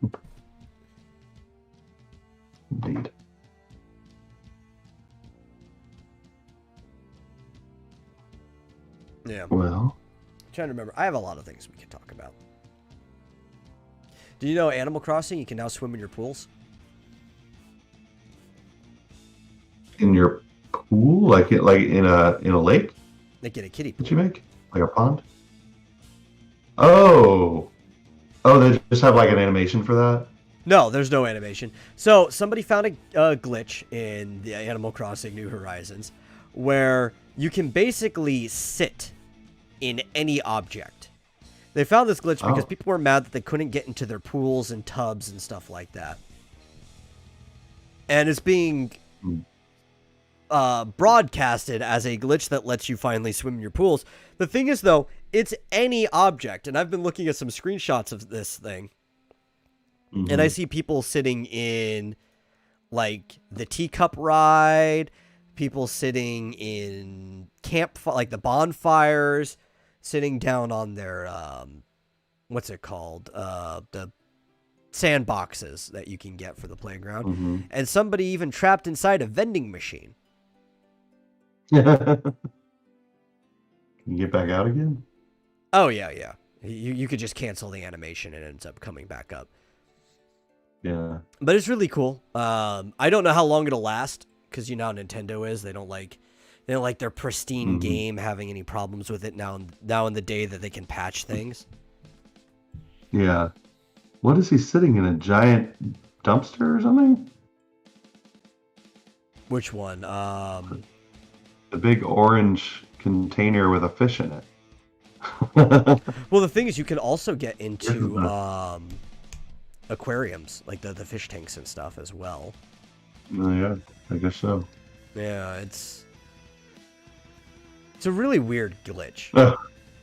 Yeah, it shows him sitting in the middle of a campfire. That's funny. But it does lead you to wonder, like, why were some of these, the ones that make sense, not included in the game in the first place? Because you can sit on any chair or anything you've always been able to. But they have all these things that look like you should be able to interact with them, but they're just not interactable. These pictures are hilarious. Oh my god. Yeah, it shows you inside of a tent, in a garbage can, in a barrel, a la Wind Waker, in a pumpkin. How do you do them? How do you do the glitch? I actually have not looked up how to do the glitch. Now, this is one of the things that we might have talked about yesterday, since it's a shorter topic, and, you know, the Daily Show is just 1 hour instead of 3.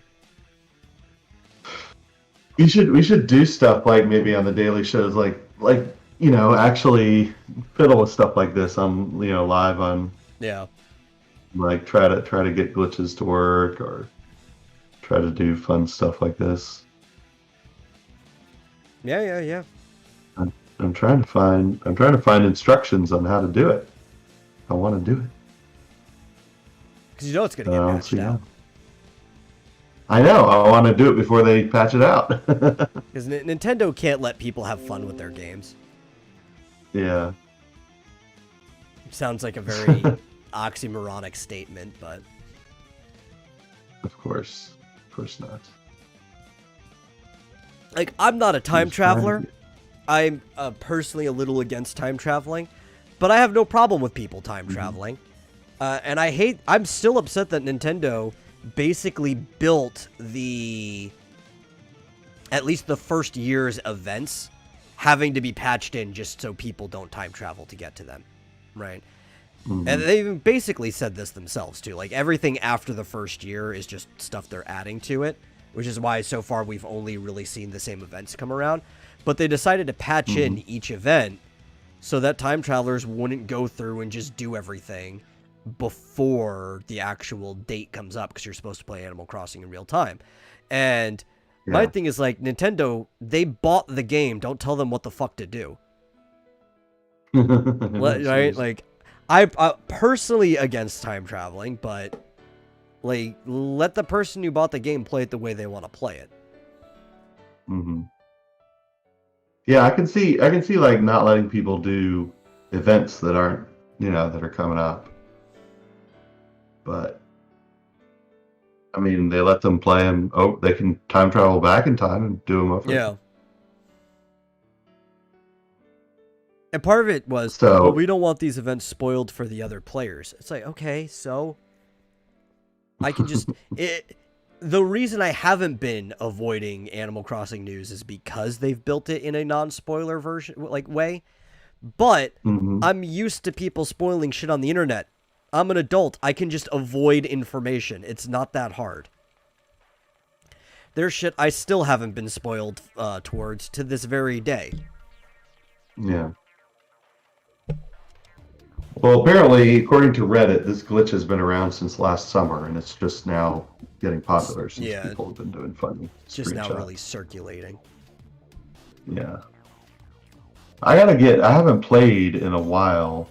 There's some cool little designs for like a pool area. Stuff like that. That looks cool. Man. I kind of stopped playing because I'm just not very good at like doing stuff like this, like building out a clever area like this. I want someone to design it for me. I need a landscape design artist to come in and show me how to design my island. I used to do that, not in this game specifically, because this is the first one that actually has terraforming. But back in Wild World, I used to, ever since there was a Nintendo Power that made it popular, you could take the patterns and you could put them down as tiles on the ground, and you can like completely change the design of your whole town that way almost. My friends would have me come over, and I would spend like hours just decorating their entire town with tiles. And everybody had like a unique tile set too. I would design it from scratch. I don't necessarily want someone to do it for me. I just want I'm kind of like, putting together Legos. I just want instructions. Just someone send me a design to design my whole town, and I will do it myself. I just want instructions to follow. I am making a bastion out of my town. Yeah. I'm sure there are things out there. I'm sure there are entire town designs out there I could probably look at.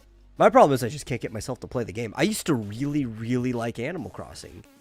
Like all the games. I don't feel this one as much as I felt the previous ones. And I don't know if it's just because I'm too old now to really like get myself to play the game as often as I used to, or if like I just don't feel as inspired by this game as the previous ones. Yeah, I was really into New Leaf. I had ridiculous, I had this whole like huge garden. It was like I don't know. It was like the White House rose garden. It was just I had like fountains and flowers and different arrangements and all kinds of cool stuff. But I so far have not done anything even as elaborate as that in New Horizons. Yeah. Oh well. I don't know. I think over time too it's been getting that way because I didn't even spend as much time in New Leaf as I did in Wild World, and I spent a lot of time in New Leaf. I think on my 3DS it says I've spent like 500 hours in that game or something like that. As opposed to like Wild World, I think I've probably spent well over 1,000 hours or so. I mean, I had everything. I had done the Gracie challenge thing, so I had the Shampoodle, and I had everything. The TNT Mart was totally upgraded. So I spent many hours, maybe thousands of hours. Yeah, so this Animal Crossing has actually been upsetting me. Because at what point does the Nook store upgrade again? They haven't patched in. I don't know if it's ever going to. That might just be where it's at. But in previous games, it could eventually become a whole department store. Yeah. I've gotten it to the point where it's a pretty decent sized store. Yeah, but it doesn't go past that. Yeah. I guess I've gotten it as far as it will go. But yeah. It used to, did it have different levels? Yes, it actually had floor 1, floor 2. In Wild World, it had just 2 floors, but it also had the Shampoodle was in the department store in the back on floor 1, right? In New Leaf, that was a different building on top of the Able Sisters building, but the department store had 3 stories, and Gracie's store was at the top. It's been able to become a department store for quite some time now, and for some reason this game is just kind of stopped at a supermarket size store. Yeah, that's a good question. There's also a way the island might be getting bigger. Oh yeah? Yeah, so in the recent mining data, they found a expansion to the camera view at the southern beach, the view could go out further, and people are hypothesizing what that might mean, whether it'll let you swim out farther, or maybe it might have something to do with that dock or anything, that you might be getting a separate smaller island that is in that space. Yeah, that would be cool. Yeah. It'd be nice if they even updated it as much as, the one-man team on Stardew Valley updates his. I mean, he's constantly adding stuff. Yeah. To a ridiculous degree. Why can't they add stuff? I don't know. I don't know what's going on with Nintendo these days. I mean, the whole Carnival thing wasn't even enough for me to be interested in playing it again, so I don't know. Talking about Stardew, what's your opinion on crafting systems in tabletop RPGs? Oh, that varies a lot, because crafting systems are almost handled differently in every single tabletop game. I actually really like the crafting system in the game we're playing, because we're playing the Final Fantasy role-playing game 3rd edition. And the way this system works, we have only one person who's really doing crafting in it, and that's Travis, playing with his Dargonis, the more recent character. And the way crafting works in that one is that you just collect component points, so you don't actually need the component material. You just need crafting points that you collect by doing things. And once you get the crafting points, you can basically make anything within your current crafting skill, because the way the system works, material for armor doesn't matter. It's the tier for armors and weapons that matter. So it's a very straightforward system of, do you have the points to craft it? Okay, you can. I do like more complicated systems. The problem is, it's more fun for the player, honestly, when it's more complicated than it is for the the GM, right? Because as a GM, you have to keep track of all this shit. And where they can get this stuff, you got to be able to put it in their way and everything. And the players might have fun running around like, ooh, I'm getting components. I'm getting close to craft the thing I want to craft. And the GM's like, I keep having to put this shit in your way. Yeah. I like this system from my standpoint, because I do hate lazy game masters, but there's a certain point from a borderline of this game master wants to be lazy versus this guy's already got way too much to handle as it is. And in this one, all I have to do is kind of vaguely keep track of what should be in the area, let some rolls happen, tell you okay, you should have been able to get this much component pieces from that roll. And then after that, it's just up to the player to keep track of their points. And then when they want to spend the time crafting, which is the most important part, I hate any crafting system that doesn't make the player sacrifice in-game time to do what they want to do, right? And I think it's because people are like, oh, RPGs move so slow. It's like, no, they don't. Because if your whole team agrees to do things at the same time, you can basically flash forward through the time. the in-game time, the world time, should be moving slow in RPGs. I'm an old school guy that thinks a long rest is a week. Because it's like you just returned from a war campaign and you're on holiday resting up until you're ready to go on the next war campaign, right? A short rest is like sleeping for the night. A long rest is a week. In-game time should pass very quickly. Like, it should be a long time. And out of the game time, the actual player time, you should be able to skip over things because people are agreeing this much time is passing now. Yeah. Well, I don't like crafting systems in general. Yeah. But, I mean, if you can do something that's fairly simple where you get a reward that's worthwhile, I mean, it makes sense to me. People like that. I was watching a video where someone was talking about Breath of the Wild 2 and hoping that they added a crafting system for that. And I'm like, maybe. The only reason I would want a crafting system in Breath of the Wild 2 is because a crafting system would probably inherently come with a repair system. Yeah. Yeah. And you know, my biggest thing is how fragile the world is, or like all your equipment is. If there is a repair system, then if I really like a weapon, I would actually have to start actively throwing weapons away. But I don't think they would take up your inventory space. They would, like for equipment, they would be in your cluttered component space. Yeah. And then you could choose to repair it. You might have to throw something away because your weapon inventory is too full, but that's fine. I mean, that tree branch was just there to hold me over until I could fix this weapon anyway. Yeah, and it would be nice if you could upgrade your weapons too. Yeah. So I actually think that game, a crafting system, would fit very well for it if done right.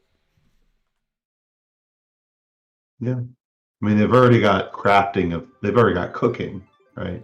They've got crafting of food items. So all they have to do is, instead of being at a cooking pot, you're at an anvil or something. And instead of putting bugs in, you put iron ore and a weapon, and yeah, it should be pretty easy. Well, that's why, like, in the game, I'm going to be a little bit more autistic in some regard. Which, the game's already like that. You do need special components if you want to add certain effects and to armor and stuff when you're crafting it, and you have to roll to see if you even were successful on that. So that part I'm going to be like that, because the crafting for cooking, we do have another person doing some type of crafting in our system. And I actually do have, for Dillard's character, recipes that I've been giving him as he's talking to people. So he's collecting ingredients to cook it, and the things that he cooks will come with, like, special shit. Sounds cool. Yeah. Is your music freaking out, or what do you mean? Is it just me? Maybe it's just me. The music sounds weird, choppy. I mean, this is also a weird song. Oh, okay. That might just be it. Yeah. Like, the song itself has, like, these really choppy, like, synthetic drum sounds to it. Oh, okay. That must be it. Never mind. Yeah, just ignore me. Sorry, so what were you saying about crafting? Oh, cooking is a form of crafting. And a lot of people forget that, you know? Yep. Well, yeah, I have a love-hate relationship with crafting in video games, anyway, because some of crafting in RPGs, or like tabletop RPGs, is definitely better than crafting in video games, because again, tabletop RPG rules can change at any time depending on the agreement between the players and the person running the game. Yeah. I don't know if, a lot of times I think it's just unnecessary, because like in Final Fantasy, for instance, a lot of the Final Fantasy games, I get just as much of a thrill over finding better weapons and armor in the next store, in the next town that I go in. And I go into the store and it's like, oh, here's a more powerful weapon. I'm gonna buy it and equip it, and I'm more powerful. That does it for me. I'm like, That, as far as I'm concerned, is as much crafting as I care to do in those games. I almost basically never none. Like, the only store I almost ever go to in Final Fantasy games, except for the ones that make you buy magic, the only stores I often ever go to are the item stores to replenish on goods. And that's mostly because if you're familiar with the game, or even if you're not, if you're just looking hard, the equipment that you find in the dungeons is almost always better than the equivalent equipment at that town that's available.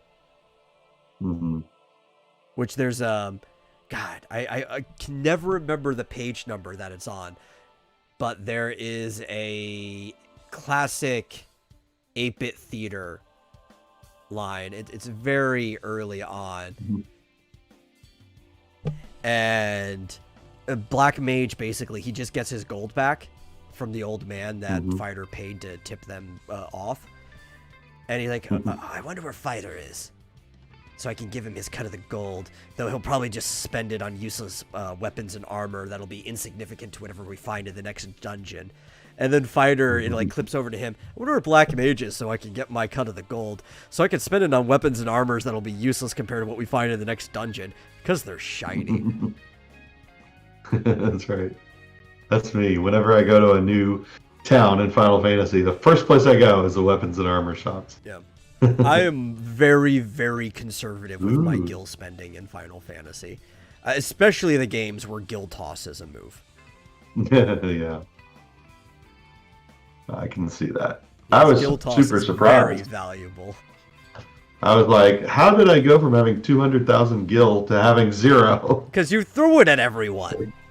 I know. Like, quit bothering me. I'm sick of these random encounters. Here, have some gil. Yeah, that was surprising, because I was like, oh, I'm never gonna. Why do I even need all this gil? I'm never gonna need all this. And you're like, gil toss. Yeah. Oh, and you run out a lot faster than you think you do. You do. You're not careful. Oh well. Which is not a move in the tabletop game we're playing. Oh, shucks. I looked. Nobody has gil toss. There's a similar thing. The summoner can summon Yojimbo, and the more money you give him, the more damage he does. Oh yeah. Yeah. So instead of you MP give him cost, money it's like when it's all gil. Oh, when you summon him, you have to it's specify. Like a mercenary in that regard. Yeah. Interesting. Yojimbo. Yep. Not to be confused with Usagi Yojimbo. Is that his name? Yes, Usagi Yojimbo. He's based off of Yojimbo, though, which was the Kurosawa film I was telling you about in 1961. That's left a big impact on samurai fiction and stuff. Kurosawa in general has left a big impact on samurai fiction. For a long time, samurai films were illegal after the whole World War thing. And he was like the first one that was allowed to make samurai films again. So it's kind of just like how people see samurai films. Yeah. Interesting. Yeah, he's very heavily based off of Westerns. I think that's why he was allowed to do it, because he wasn't like these old like feudal style samurai films. His Ronin, because that's usually like a samurai without a master. His Ronin were more like the lone gunman, like the man with no name and stuff like that. Though obviously prior to Fistful of Dollars, because these were black and white movies. But they were closer to like Western gunmen who stroll into town, solve the problem, leave. And because of that, I think they had less of a problem, because everything was like it was kind of pro-United States propaganda for a while after the World War, because they wanted to be on the good side of the people that just dropped the bombs. Yeah.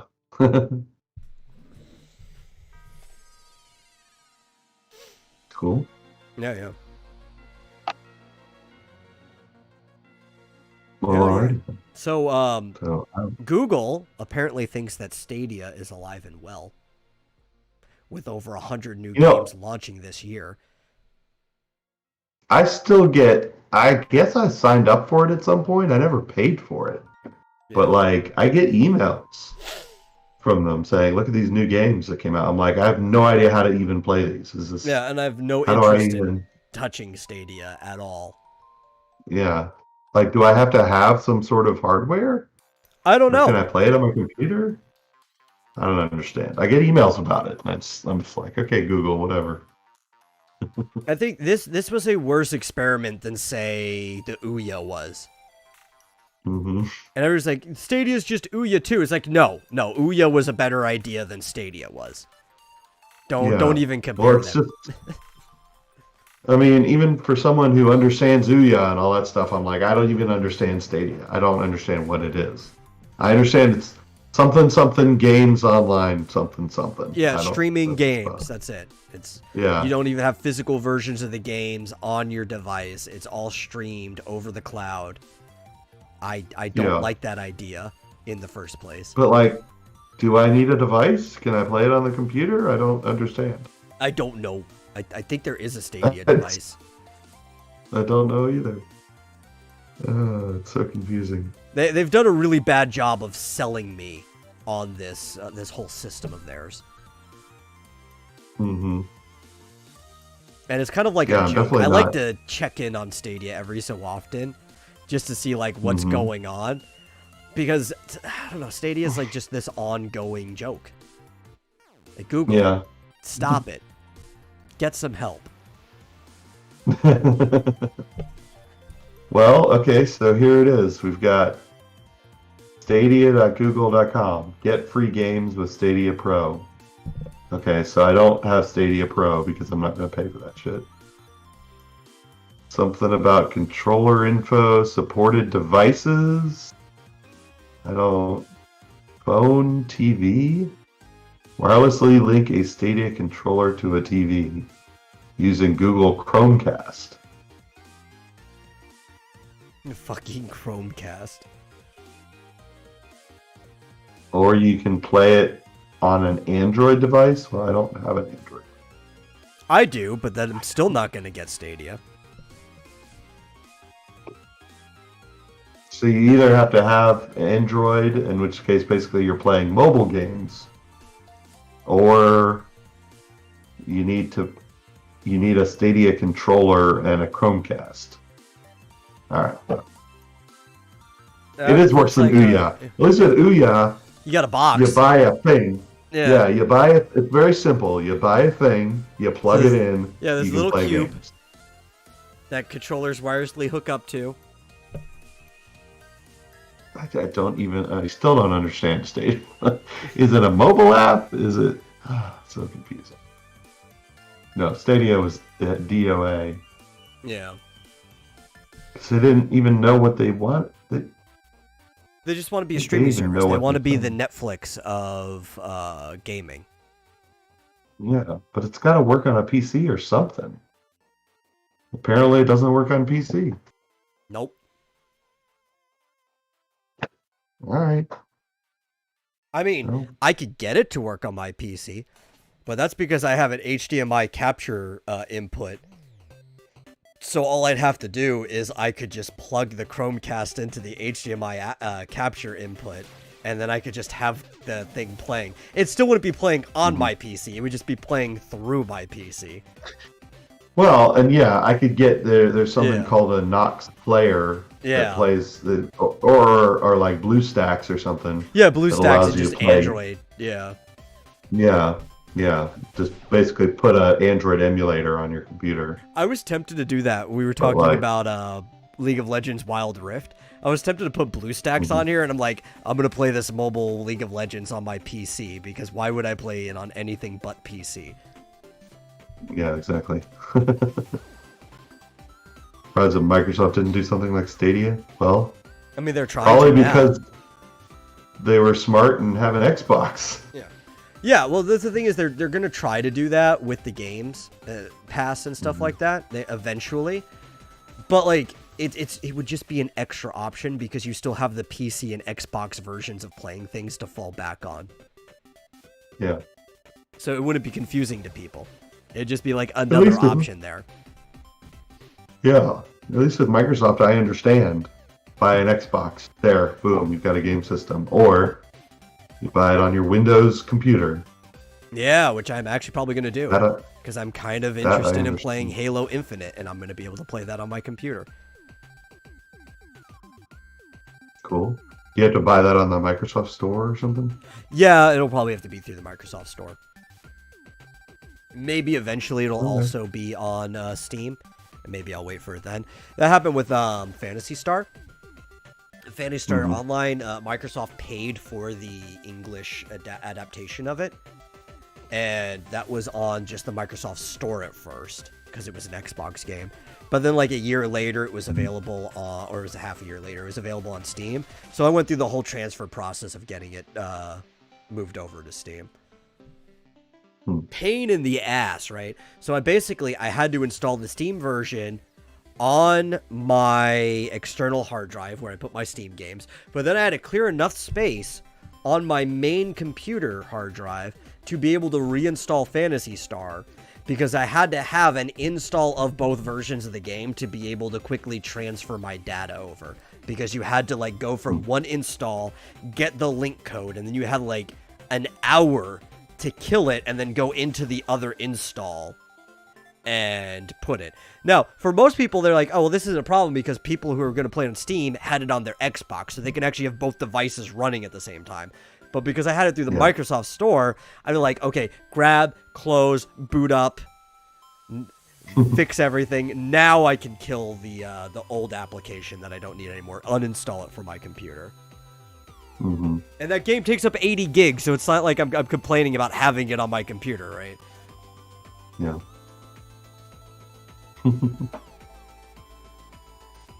There's a new Phantasy Star's in open beta right now. Oh, say it again? Or it's a closed beta, actually, but the new Phantasy Star is in closed beta. Oh, okay. Yeah. Well, it's like the complexity, the unnecessary complexity of transferring stuff from one Nintendo device to another. Like, if they ever come out with, like, a Switch Pro, I assume you're going to be able to transfer everything over from your old Switch to your new Switch. But it's going to be a process, I'm sure. Yeah, because it depends what you're doing, right? So most games, all you have to do is put your new user on there. You can set that device as your new main device for that user and switch it over. But that's not the way you're going to want to do it if you have Animal Crossing, because there is the island transfer tool and stuff. But the easiest way to do that is to actually just do a full system transfer, and everything goes with it. Yeah. Hopefully they'll have something like that.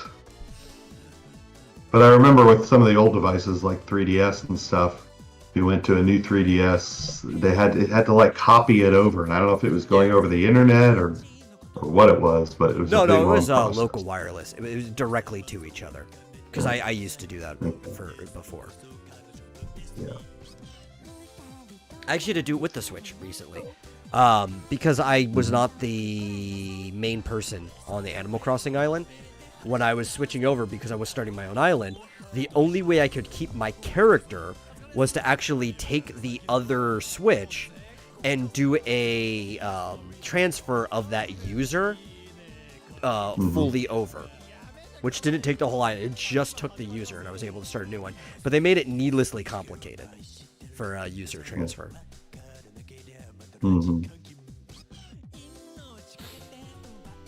Yeah. Well, hopefully they'll figure that out. Hopefully they'll come up with a Switch Pro or whatever they're going to call it this year. Yeah. I hope. Alright, I'll be right back. Alright. I basically drank this entire 2-liter on stream, so. Oh my gosh. Yeah. You need to use the bathroom. Yes, I do. And I'm probably going to fill up my cup with water because I'm feeling a little low on hydration. You can tell that's why, like, my nose gets itchy because I haven't drank water in a while. That's one way you can usually tell that you're getting a little dehydrated, as your nose starts to dry out and get kind of itchy. So I'll be back. Oh, yeah. You can hold the fort until then. And probably around at the half-hour mark of this last block, we'll actually discuss what happened. Or not what happened, what's going to happen on this next episode, because we skipped a week. I do want to reiterate the talk we're going to have, but I want to prime a little bit of what's going to happen tomorrow, especially since John won't be there. So yeah, I'll be right back. Sounds good. So yeah, I see that story where Google says Stadia is alive and well. Yeah, right. I suppose. I mean, I doubt it's making any money, but I suppose if they're continuing to sink money into it, you could consider that alive and well. I don't know what else is going on today. It's been a slow news day, but itch.io isn't taking any money from developers today. Maybe it was yesterday. It says during today's Creator Day event, 100% of all sales will go to developers. So, I was talking about this. Oh, sorry. GMT says, I'm surprised Microsoft didn't do something like Stadia first. Oh, and then she said, don't get those two things mixed up. I was talking to John Dillard about what we're doing with with his beat 'em up, and I think obviously, our best option as indie developers is to crowdfund, but I think we're probably going to have to do some sort of demo, put it on itch.io, put it on, I forget the name of it, the site where I got TMNT. Rescue Palooza on Game Jolt. That's right, that's what that was.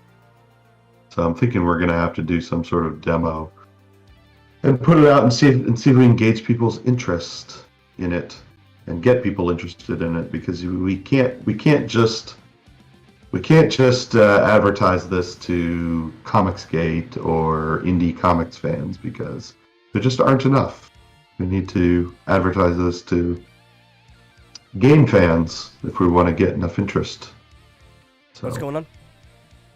I was talking about putting up a demo of the Buckler beat 'em up on itch.io or Game Jolt or other, what Newgrounds and stuff like that. Yeah, definitely Newgrounds. Newgrounds, you'll get a lot of attention there. Especially because Newgrounds is more booming than it's ever been after that really dumb move that Tumblr did like a year or so ago. Yeah. I was telling John that we can't just try and market this to like Comicsgate or indie comics developers, like comics fans, because there's just not enough. We need to market it to the. And also, not only are you already dealing with a niche audience, it's going to be not that small of a crossover, but it's going to be even more niche of comic collectors who also play video games. Right? So you're cutting your audience down even more. You need to actually start marketing to the I play video games audience, which is much bigger anyway. Yeah, it's like 10 or 20 times, maybe 100 times bigger than the comic book community, so. Yeah. Well, I mean, it's bigger than the movie watching community at this point. Yeah. But the reason I thought of that was that itch.io, I guess it was yesterday, was doing some developer event where 100% of the proceeds were going to the developers. So there was no fees or anything per day. We need to get it up on itch.io, Game Jolt, Newgrounds, all those places, and get some interest. Yeah, definitely. You definitely need to do that.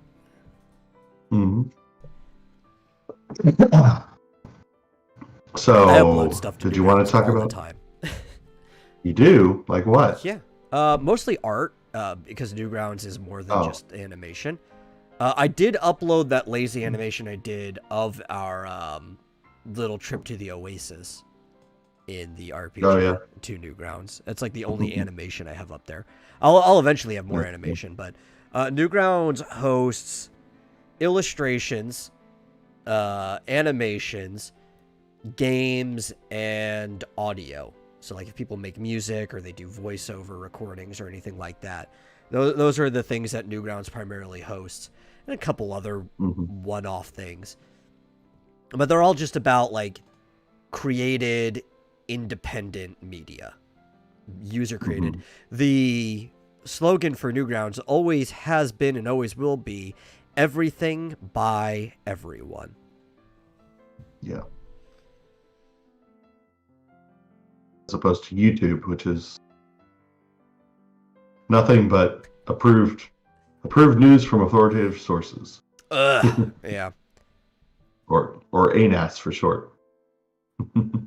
Yeah, Newgrounds has kind of always just been the independent community of the internet since like 1995, even before like Flash was a primary like thing, right? They were having people put up art and audio recordings before Flash video and Flash games were even able to be put onto the site. Yeah. Is the site everybody really should be on. Like, you can't do something like this there that we're doing right now. But, I mean, it's still a lot of cool shit that gets uploaded daily. You'd be surprised. Like, I'm always posting Newgrounds videos that I find in the content sharing section of the Discord, which if you're not in the Vomitorium Discord, links should be below on whatever thing you're watching this on if you're watching it live. You should go and join. I share content I'm interested in the content sharing like channel all the fucking time because I see something like, oh man, somebody else has to watch this. I like it. Is that where you get all that stuff? A lot of it's Newgrounds. It's all actually on YouTube though, right? A lot of it you can find on YouTube too. Yeah. A lot of it like people will put on Newgrounds first and then they'll upload it somewhere else later. Yeah, okay. But like what you usually put up is a YouTube link. No, sometimes I'll put up a YouTube link if the thing I watched was on YouTube. If I go back, I believe most of them are Newgrounds links. Let me look. Oh, there we go. Neil. Yeah, that was Newgrounds. The Invincible one was a Newgrounds. The procrastination before that was Newgrounds. Okay. Yeah. It just depends what I see first. Yeah. How do I know it's not, a virus or something? You don't get viruses from Newgrounds. People used to say that back in the day, too, right? I don't want to go to Newgrounds because I got a virus when I get there. I'm like, shit. You're more likely to get a virus from going to DeviantArt than you are from Newgrounds. More likely to get a virus from going onto Facebook and accepting somebody's instant messaging request than you are from getting it on Newgrounds. Newgrounds has always been a pretty safe site. More likely to get a virus going to the store. Yeah, these days. Yeah. Going to Walmart. Oh man, I love Newgrounds. Like I can't talk about it enough. So can we? Are we going to expect a lecture on tomorrow? Oh yes, but we'll probably. Tabletop I don't know game? if I want to do it on stream. It'll probably be before we start. It just depends if everybody who's going to be in that session is there early enough before we start or not. I don't know if I'm going to bother actually streaming it anymore on my channel. Because nobody we have it on the Vomitorium anyway. Yeah.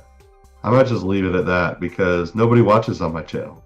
Yeah. Everyone goes to other places to watch it. So I'm just like, okay, this is just a waste of my, Yeah, everybody goes to Rick's because Rick actually participates with the chat. Yeah. Which we're going to be changing. We're actually going to be on Discord this time, so Rick, who I don't think is watching this at the moment, figure out how push the talk works before we get into the game tomorrow. But that should actually help a lot with communication, specifically with Flit and Travis, because they're having to hard, mute and unmute themselves using Meet or whatever. And push to talk should solve a lot of their problems. They have to mute because there's a lot of ambient noise where they are, or whatever. I don't. Well, for Travis, I know what it is. Like, yeah, there's a lot of noise in there. I don't know what the deal is over with Flit, but they're constantly having to mute and unmute themselves. Push to talk, you're always muted until you push the button to talk. So, that solves a problem. When they're ready to respond, they just hit hold the control button down or whatever they have set to it, and their voice starts coming through. Yeah, I never mute myself. on the meat Yeah. thing. Well, see, I don't have to.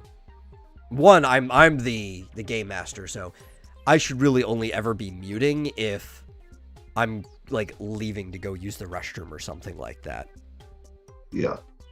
I don't talk to the audience because I'm running a game. It's not that it's not that I don't like you guys. I'm glad you all show up. I'm just really busy. If you saw like the 100 things that I have open on my computer when running the game, I'm just trying to let you guys experience it too in real time. Yeah. But if Rick wants to talk to his audience, he just, push to talk for Discord. And when he wants to talk to us, he can hit the button. When he wants to talk to the audience, he just doesn't hit the button. Yeah. Yeah, that's a good idea. Definitely.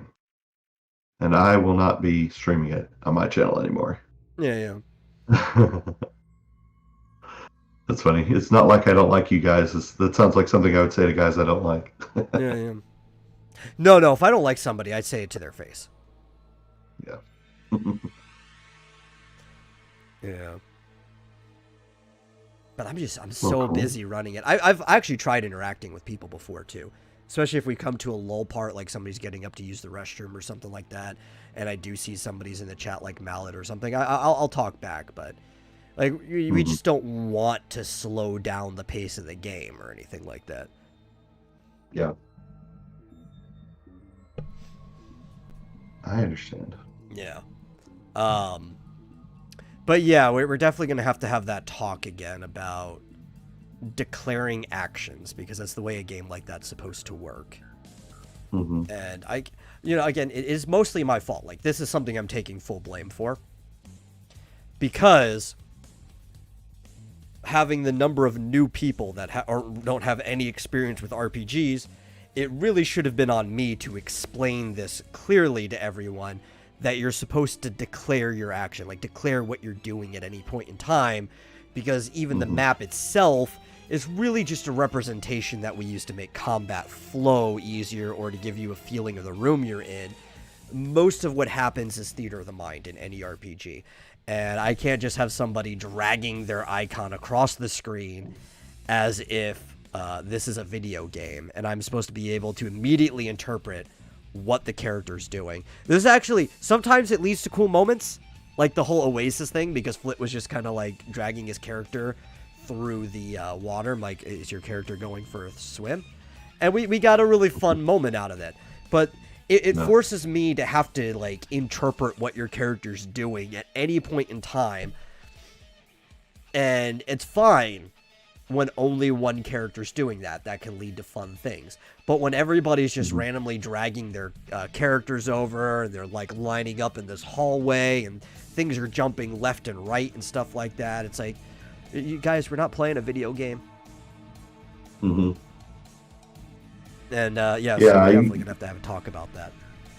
You got to think of it in terms of like those scenes from Stranger Things where they're playing an RPG, and it's just, the guy with the shield in front of him so that people can't see what he's doing, and then everyone else just kind of sitting around listening to him and talking back.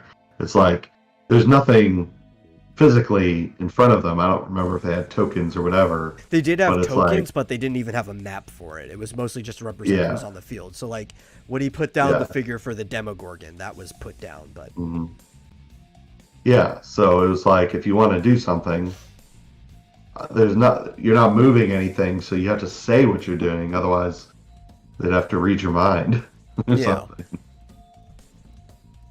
Like, I switch my weapon, or I walk forward. We get parts where like Rick is standing there waiting for me to reveal the next room, without even saying, it's like, I opened the door or anything. Like your character's just standing in front of the door. I don't know what's going on here. And then people are like, are we doing anything? And Rick's like, I'm just waiting for him to reveal the next area. He's like, you didn't tell me you were opening the door. Yeah. Be like, you see nothing. You see a door. Yeah, because you're just standing there I've staring revealed at everything it. you can see. Yeah. I've revealed everything that's in your frame of view. I don't know what you're asking. I don't know what you're waiting for. Yeah. And obviously, some people are better at this than others. I know Flit actually gets like really self-conscious, thinking like he's holding everybody back. Honestly, of all the people, he's been adapting to playing the game faster than most people have, despite being like literally the only first-time player of any type of RPG here. At least everybody else has had like a single session or more of gameplay. Mm-hmm. Why would I torture Rick by making him watch Harmon Quest? I think even though it gives you a very bad idea of what D&D is, I'd rather him watch Critical Role or something like that. Mm-hmm. I wouldn't watch Dan Harmon do anything. Yeah. It's like, I don't hate Rick. I wouldn't send him to watch Harmon Quest.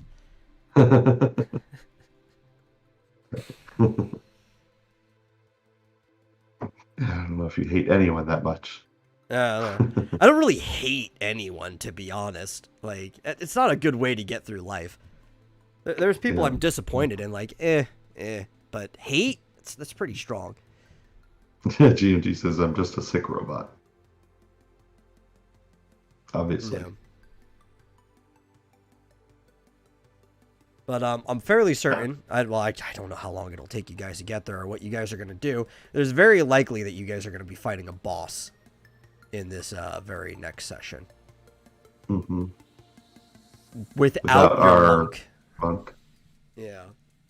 Without Wuti.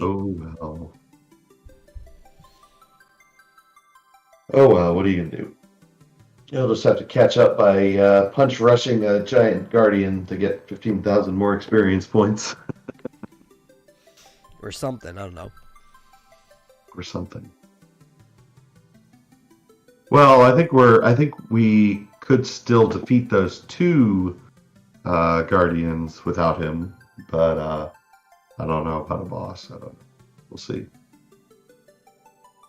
He may wake up to find a bunch of dead bodies around him. Yeah. Or near him. Well, actually, I don't think, since we know he's not going to be here, I don't think I'm going to leave him narcoleptic. I'm probably going to say that Booty got mad and he went off in the field to do something. Yeah. Like, I'll come up with some storyline thing, but it's not like he's narcoleptically asleep because we're expecting him to show up halfway through the session or something like that. Yeah.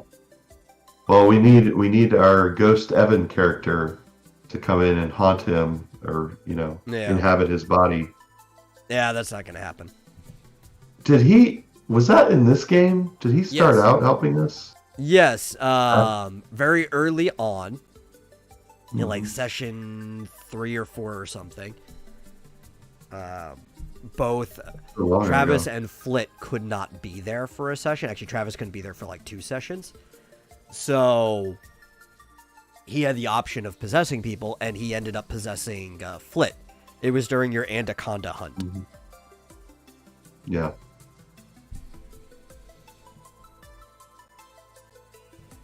I can't remember how that went. Very short-lived something. Oh, how that went?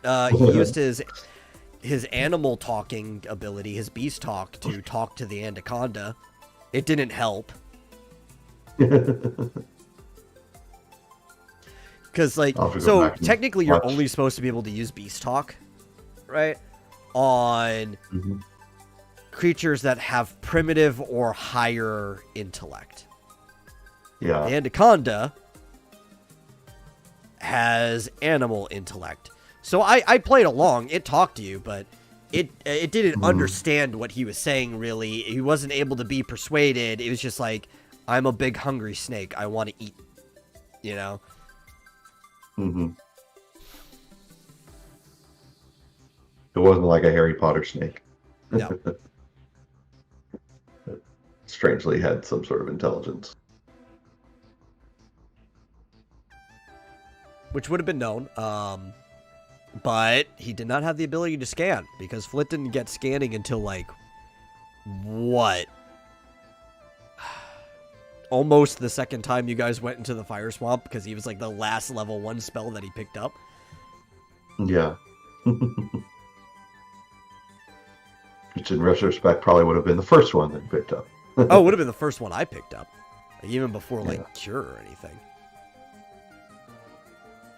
Mm-hmm. It's actually, playing Kingdom Hearts, I'll always pick the mage wand, because you get, like, 2 things to start with. One affects your defenses, one kind of, like, affects your, like, when you get certain abilities. And I always pick the one, Mm-hmm. I'll nerf myself in damage just to be able to scan. And I'll always have scan equipped, because I just want to be able to see the enemy's life all the time. Yeah. It's nice to have. I think I'm going to go to the bathroom real quick. Okay. So I'll be fast. I'll be right back. I'll talk about something. Okay. So. Well, oh yeah, the topic we were talking about was declaring moves. So one of the big problems we've had in this campaign up to this point, and again, 100% my fault because I'm the one running the campaign. I'm also the one that's got the most experience playing tabletop games out of literally everyone in our group. I'm running it with a bunch of newbies for the most part that I didn't properly explain to people how RPGs work. I thought I did an okay job, but apparently I didn't. And we were also... I'm learning a new system. I've never ran this system before. And my problem was because I was focused on running a new system, I forgot to basically tell them about the bare basics that are the same no matter what system that you're running. And I completely overblew explaining to people that you have to tell me what the fuck you're doing while we're playing. I thought that was common sense. I thought, like, anybody has seen somebody play an RPG or whatever, that when you want to do something, you're like, I'm going to do this, or I'm going to attempt to do this, or so on and so forth. But apparently that's not the case.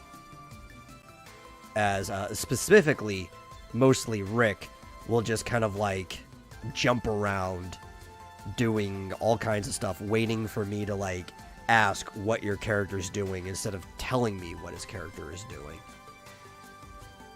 Yeah, don't blame the player, blame the game. Well, technically I am a player, and that I should be blamed. Because it is, as the guy running the game, it is actually my responsibility to make sure everybody's on the same page. That is 100% to blame. Well, I even said to you, Marsupial, before that after this chapter, I'm going to review the entire campaign up to that point. Mm-hmm. Criticizing the players. But when I say criticizing the players, it's going to include myself, because I am a player. I'm just the narrator of the game and running everything. And I have had criticisms for myself up to this point, including the thing we're talking about right now. So I'll be doing an in-depth criticism of everything that went wrong in that campaign. And if we continue to go forward, what can be done better from all people, including myself. Mm-hmm.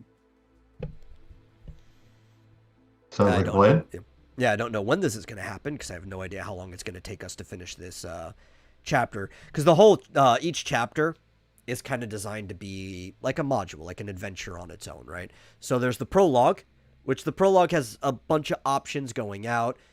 It's kind of designed that you should be done with the prologue by level like 5 to 7. I mean, you can go off and get it done really fast. You can get it done at like level 4. But it has options that you could be doing other things. So, and then from there, you actually don't have to be even doing the fire crystal first. I don't have them scaled down because I have the order set, but you technically could have like gone anywhere, or you don't even have to play this chapter. You could just skip straight to chapter 2 and be like, oh, well, the fire crystal is done. Everybody just wants to play at a higher level. But for the sake of simplicity and running this stuff, and I want to see, I'm going to try to test some of the things I've been putting down, we've just been running it straightforward. So the first adventure, chapter 1, is designed to be between about 25-ish to 50 hours, depending on what you do in it. You guys have spent over 100 hours in this game. Yeah. Yeah. You guys have been missing a lot of experience. Mostly because you guys decided that most of the experience you're going to get was from fighting instead of role-playing. Oh. Which is the hard way to get experience. Okay. Yeah. I guess.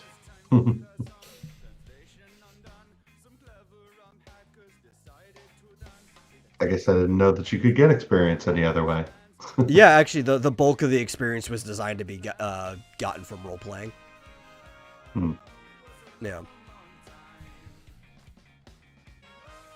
I mean, it's a role-playing game, so that's probably how the bulk of the experience should be gotten. Also, like, because you had asked me at one point, and I had already in my notes set this. I just ended up doing it a bit earlier for you guys because you had asked for it, and like, yeah, I'm actually getting tired of this. I was expecting you guys to be higher level by now. Once you were like 10 levels higher than the area you were moving through, I was going to stop you guys from running into random spawns walking across the map. Mm-hmm. Yeah, this seems pointless. It just takes up a lot of time to get. And you're not getting anything from it. Yeah.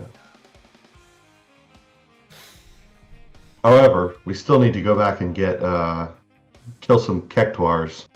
Yeah. But you guys are definitely going to be higher than 10. I mean, if you tell me you want to run into spawns, I can let you run into spawns. I mean, we're flexible, but I'm just not going to make you run into anything if you're 10 levels higher than the area you're in. Yeah. We only want to run into Kektuars. Oh, well, I can't do that. Oh, shucks. You just tell me whether you want to run into monsters or not, and then I'll roll. Yeah. We never even got, we never even figured out what the deal was with the Gigantuar, so we may never see him again. Yeah. I don't know. It depends. You guys randomly ran into Lakshmi eventually. Yeah, so. That's true. Well, we should, maybe we can convince Dana to come with us back through the desert since she gets attacked all the time. Yeah, I don't know, maybe. Apparently.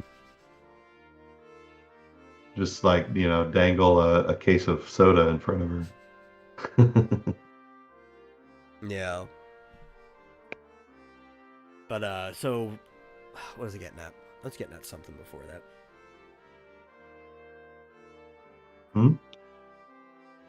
Oh, yeah, the fact that you guys have spent over 100 hours in this campaign so far.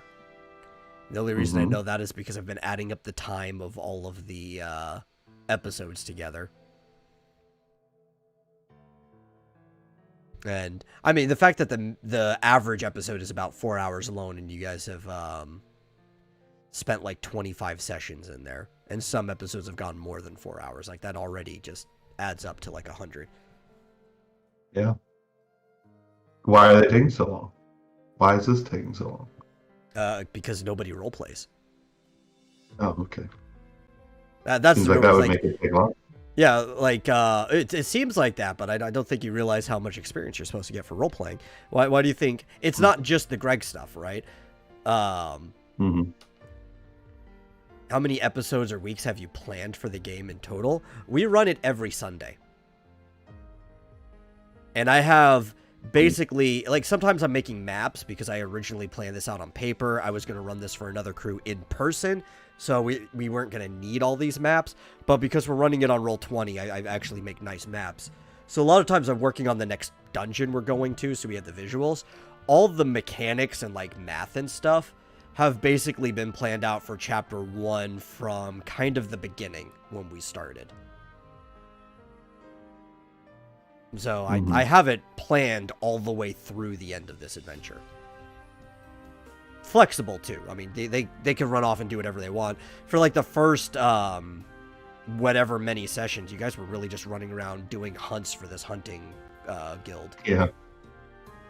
Weren't even doing the main adventure, which I had no problem with. I'm like, I put it in there for you guys to be able to pick what you want to do. Make it very flexible. Yeah. I wonder if that one creature that ended up, Travis ended up having to kill with his own body. Yeah. I wonder if we'd be able to stand up to it now at our current level or not. I don't know. I think it was like a level. What did I say? It was like a level 21, 20, maybe 23 boss. So we probably maybe. could. I mean, you guys are around that level right now. Yeah. But, like, yeah, so, like, roleplay is where most of the experience was set to come from. I actually have, like, a chart. And I'll go back through and I'll add it. It's, the reason you guys don't see that experience in front of you as you're playing, because it's stuff I give after the session's over. And unless you're, like, meticulously keeping track of your character's experience, you just kind of show up in the game, like, unless you tip over to the next level, it's like, you don't even notice. Right? But you would very easily be tipping over the next level if you guys were role-playing the amount that you should have been. You guys haven't been noticing because you barely role-play at all. Yeah. Flit notices, though. Yeah, level 20-ish in 3E is about when most classes are actually able to do stuff. Like, I think 22 or 23... Dillard is about to get his counter ability, so now he really starts to feel like a monk, because as people do damage to him, he's going to just attack back and stuff. Yeah. Yeah. Yeah, well, now I'm sitting here wishing I'd kept my, what was it called? Extension. Yeah. Because I finally got Thundara, but it doesn't do as much damage as other things that I already have, doubled, stuff like that. And everything I put you guys up against is very doable, with less equipment than what you guys currently have, because I have a set of mock characters.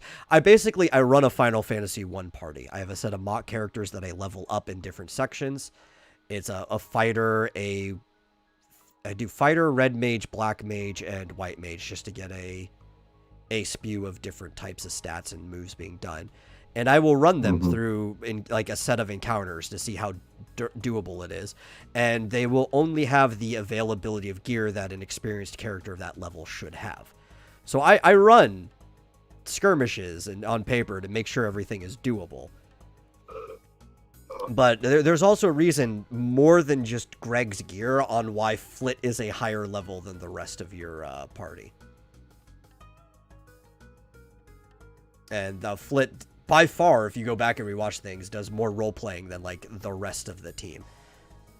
It's also why Dillard was able to catch up so fast, more than just the 15,000 that he got from killing the guy. Because Dillard actually does quite a bit of role-playing when he's there. But he still hasn't passed anyone up because he's not there a lot.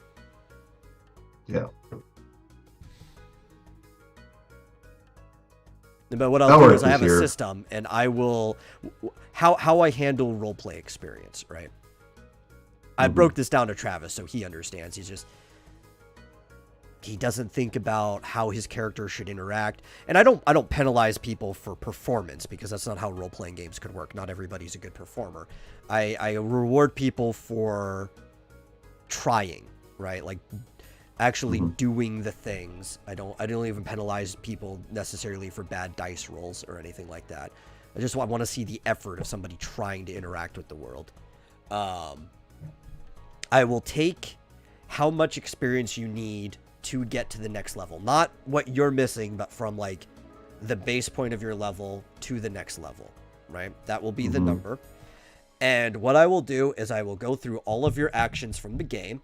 Normally, I would be keeping notes from this if we were playing in person, because we wouldn't be recording things. I would just be keeping notes as we're playing, what stuff is worth by a percentage. But because we're playing it, I don't have to slow the game down since we're recording everything. I can go back and rewatch it, right? And I will be like, okay, this thing that they attempted to do is worth this percent number. A lot of things that you guys do, because there isn't a lot of role-playing being done, ends up being like a low percentage number, or maybe even a point of a percent sometimes. Some of the stuff Flit's been doing recently, though, has been worth like upwards of 15%.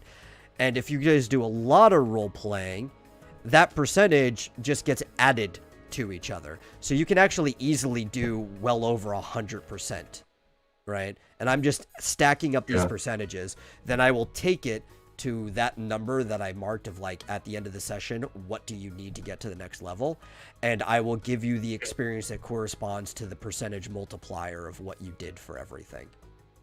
Mm-hmm. Which is also why Dillard leveled up in between sessions like 2 sessions ago. Yeah. Well, good for him. Yeah. But I did it this way because I wanted to reward people for role-playing from the very beginning. It was less noticeable at the beginning because experience values are a lot smaller in general. Mm-hmm. But, like, I made this huge metropolitan town for everybody to, like, try to interact and do things and stuff. And you could very easily have been level 5 before even making it to the fire swamp. Mm-hmm. But we weren't. Yeah. And then some people got in a fight. Yeah, but I liked that. That was actually very interesting. I know you guys were scared because, like, in the middle of that fight, was it Rick? Somebody triggered a Marlboro. Yeah. No, Rick was in the fight, so it had been like you or Timothy. It might have been Timothy that triggered the Marlboro because I think he just started moving ahead. Because Rick was fighting Dillard. But that was funny. It's like you guys were like, "Oh, we're not going to let these two idiots, these assholes that are fighting, slow us down. Let's go!" And then a giant, scary plant monster was on the other side of a tree. Yeah. Oh, well. No, John Dillard is not going to be there tomorrow, unfortunately, Ulrich. Yeah. So he will not critically injure himself. But for anybody who's not familiar with the schedule on when we play, it is on the screen right now with the week schedule. It will also be on the loading screen afterwards. I haven't updated it. It says 2 to 4 on our end loader, but that's we almost never actually cut it at 4, so I just left it as question marks here on the screen. We play the Final Fantasy role-playing game every Sunday from 2 p.m. to kind of whenever, currently Central Daylight Time. Yeah. Usually goes until 6 or 7. Usually Yeah, go sometimes, for 4 or 5 hours. So, always fun.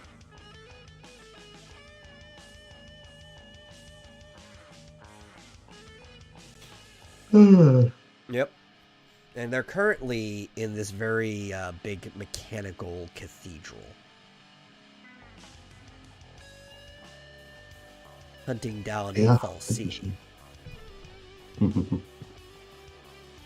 A Final Fantasy 13 style fal'Cie. Yeah. Well, I mean, that's so far the only game that the fal'Cie have showed up in is 13 series. Oh, it says Coca-Cola went up in price? Everything's going to, so that doesn't surprise me. Yeah. Like, why Coca-Cola specifically? Yeah. Well, that's another reason why, like, I want to address these problems now, too. Because in the evenings sometime, maybe even end up doing it today, but... Or not today, tomorrow. I don't know if we want to without Dillard, but... we were also possibly playing Dungeons & Dragons as well on top of this, in random intervals. And I don't want a repeat of a lot of this stuff in the D&D. Right? I want people declaring their actions and stuff like that. Actually playing it like a role-playing game. Yeah. Well, we don't have tokens, do we? I don't think we do. I don't know at the moment. I mean, technically, your characters, if you put up an image, if I drop your character on the map, it will at least use your profile image, but you can't have a dedicated token. Yeah, but you don't have to do that. I don't think you did that in the first session. No, well, because you guys are just in a town, and we're just looking at the town map, and I don't need to actually see you guys running around the town. In fact, I kind of didn't want to put tokens on the map, because I thought it would force you guys to talk about what you were doing more. That's what I'm saying. Yeah. Like, if we're in a dungeon, sure, I'll drop your tokens down, but I want you guys to talk through what you're doing. Like, you know, everything was already better so far. Like, you even told me you were just going to go into the inn, and we had that little thing where you were asking if there was anybody who looked like you, because you're looking for as your character's dad, I believe. Yeah. Yeah. Was chased away by the high elves. Yeah. Like, I kind of even wanted the towns in the Final Fantasy RPG to work the same way. I gave you guys tokens on the map. Oh man, I'm red at the moment. Stabilize your darn system. I gave you guys tokens on the map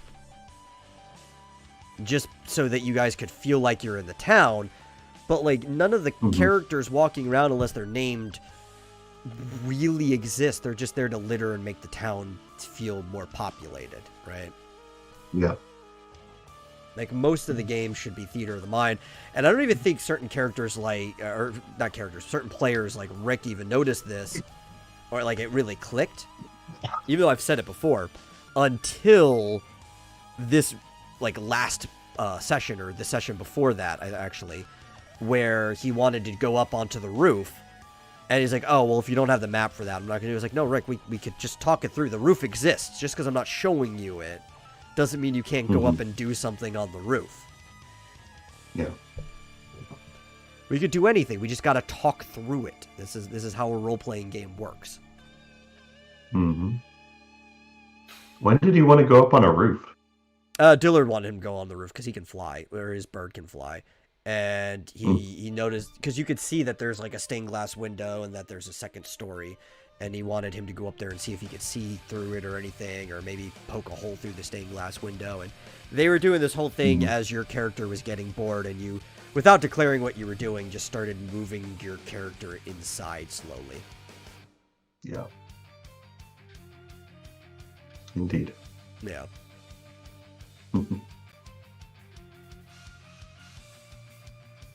I foresee a lot of tensions coming from not the players so much, but definitely the characters, because your characters in your group aren't seeing eye to eye about things, like how to handle situations.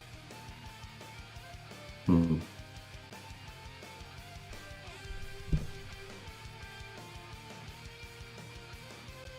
said none of this would be a problem if everyone role-played as a 1980s professional wrestler. Yeah, probably. I mean, because if you're role-playing as a wrestler, I think everybody wants to get into, like, the persona. Like, it would encourage the role-play even more. Yeah.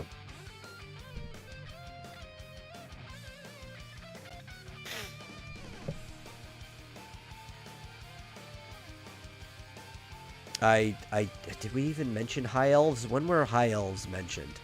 I don't know. I think Elric is hearing things. Speaking of high elves, you probably already talked about the ungodly decision in the Lord of the Rings series. I mentioned it. Father was run off by high elves because my mother was one. Oh, your character in the D&D. Okay, yeah. I spaced out. Yeah. Yeah, because he was dragonborn. Yeah. Who fell in love with an elf, and then her family. Yeah, because elves in D&D are very racist. Like, very, very racist. Probably more so than every other like race in D&D. Which actually used to be like the drawback of playing a half elf before modern versions of the games kind of like stop penalizing players in the built adventures for playing half elf. Because half elf used to be like, oh, you get all these stat bonuses, but there's no like mechanical drawback. But half elves are kind of seen by elves and a bunch of other people as being these monstrosities between man and elf, despite being very beautiful and charismatic. So if half elf starts to interact with elves or certain other races, their charisma really doesn't matter. It's a detriment to them. There actually used to be like an in-lore drawback to playing a half elf, and the modern like game by Wizards doesn't really do that in any adventures anymore. Yeah.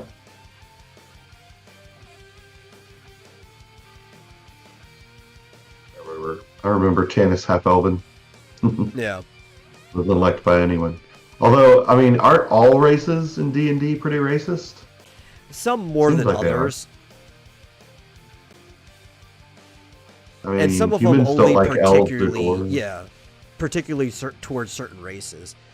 Humans are kind of like lightly equally racist. They really don't care for everyone who's not a human, but they won't like shun you from society or anything. They'll just be kind of like skeptical towards you or things like that. Yeah. Like almost every race in D&D favors their own race. But humans are actually some of the least racist ones because of that. Like they'll still trade with anybody and do stuff. Except towards orcs. Humans are very, very racist towards orcs. Well, they deserve it. Yeah. Because they're evil. I don't care what Wizards of the Coast says. Well, what's weird too is there's the half orc, right? Yeah. How does that happen? Yuck. Well, it happens because you find that one human that's not so racist, and you find that one orc that's not so racist, and they get together. They had a night of pleasure. Well, the orc that's not so ugly and stinky, more like. Hey man, if you drink enough, you get past that ugliness and stink. And I'm meaning that for both sides of the people in this relationship. Yeah, every hole's a goal, I guess. Yeah. Because orcs find humans ugly and stinky too. Can you have a half elf, half orc?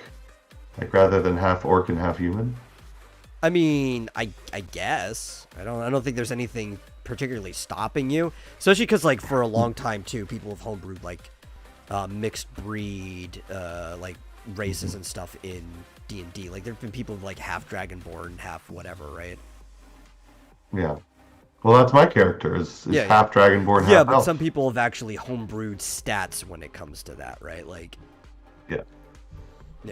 Yeah, well, that's interesting. Is that I didn't actually mean to do a dragonborn character. Yeah. In fact, I think technically I'm an elf. That was the race that I picked. But in the background, and the fact that I'm a sorcerer with draconic ancestry, it just kind of worked its way in there. Question: are half elves and half orcs sterile? Probably. I mean, they're not treated as sterile in D&D, but they would be very, very likely if they could even exist in the first place, because most things that are actually different species, which is what the race is referring to in D&D, the specialization. I wouldn't even say happens. I don't even know if these things have common ancestors in the most part.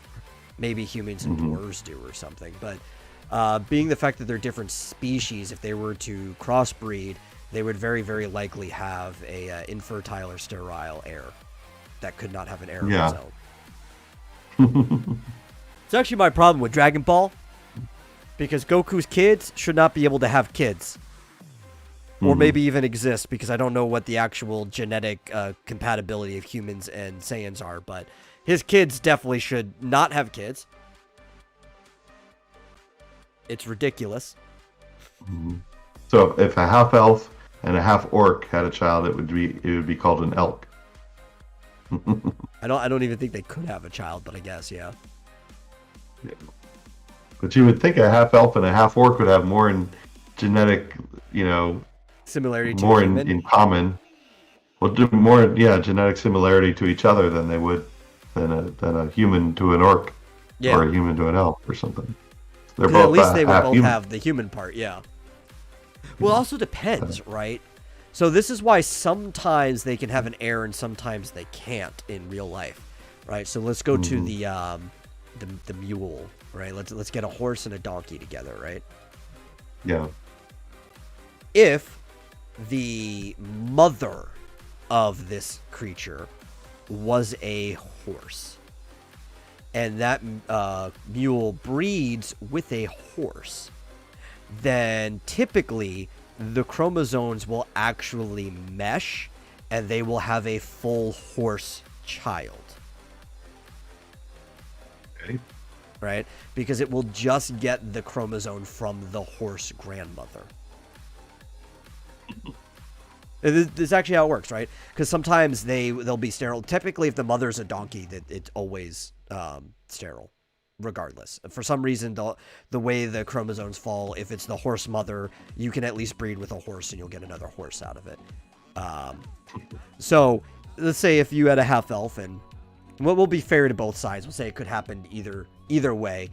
If the person the half elf was breeding with was the same species as their mother, then they could have a full child that was just the same species as the partner and their mother. But if they were breeding with somebody who was the same as their father, well, they're not going to have to worry about an abortion or anything like that, because nothing is going to come in the first place. Just won't work. Yeah. It just won't splice. Half horse, half donkey. That's typically just how this works in real life. If we're going off of real life as an example here. Yeah. So we'll go back to Dragon Ball. Gohan, if he could breed, should have a full human child, because his mother is a human and his wife is a human. Yeah. But it's not. He's a quarter Saiyan. And Saiyans aren't humans? No, they're monkey people from another planet. Oh. They shouldn't be able to breed in the first place. Where's the genetic similarity here? Who's to say they even use the same genetic structure, like DNA? They could have some other very similar type of sugar protein that's like DNA, that splices similarly, but that doesn't mean it's going to be compatible and link up with DNA, so... I have no idea. Yeah. Yeah, if anyone can breed with anyone, you'd think that eventually in D&D we'd have some sort of race that's just a complete mixture of humans and orcs and elves and we're just going to get those, the people from the South Park episode from the future that all look the same. That yeah, exactly. Exactly. Jobs. They're all vaguely brownish and bald and all look alike, yes.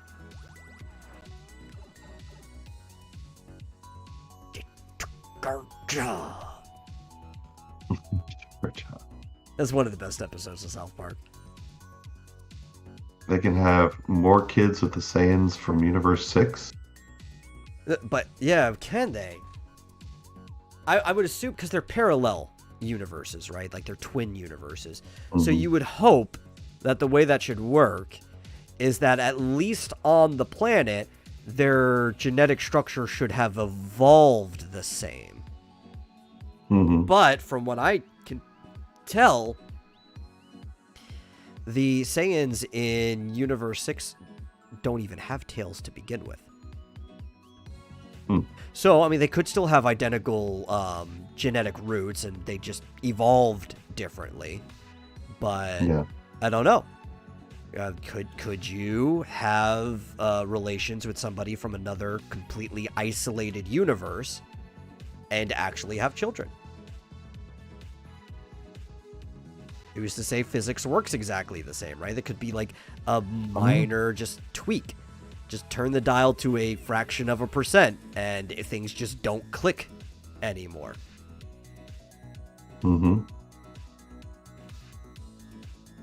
don't know.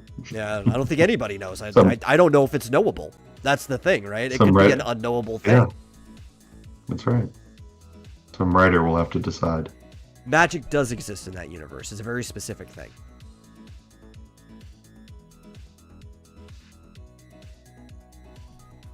Okay. Yes, I'm aware that they genetically evolved not to have them. Yeah. Oh, so they're not apes. They're still monkeys, just not with tails. Yes. They're just tailless monkeys. I don't know. I've never watched that show. Yeah. That's okay. It got really stupid. I mean, it was always kind of dumb, but in a fun way and an exciting way. But over the years, it just kept getting like really, really stupid. I still like it to a degree, but it's dumb. Yeah. With that, we're at the end of the show. Mm-hmm. Indeed. Yeah. We made it. We did. Amazing.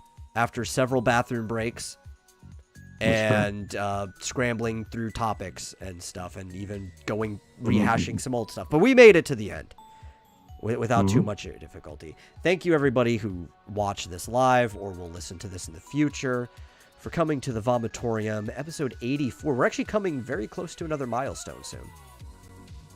Yeah. What? Probably before 90 or 85? Well, the fact that we're or 100, like 16 away from 100, so yeah, like within this year we're gonna hit 100. Yeah.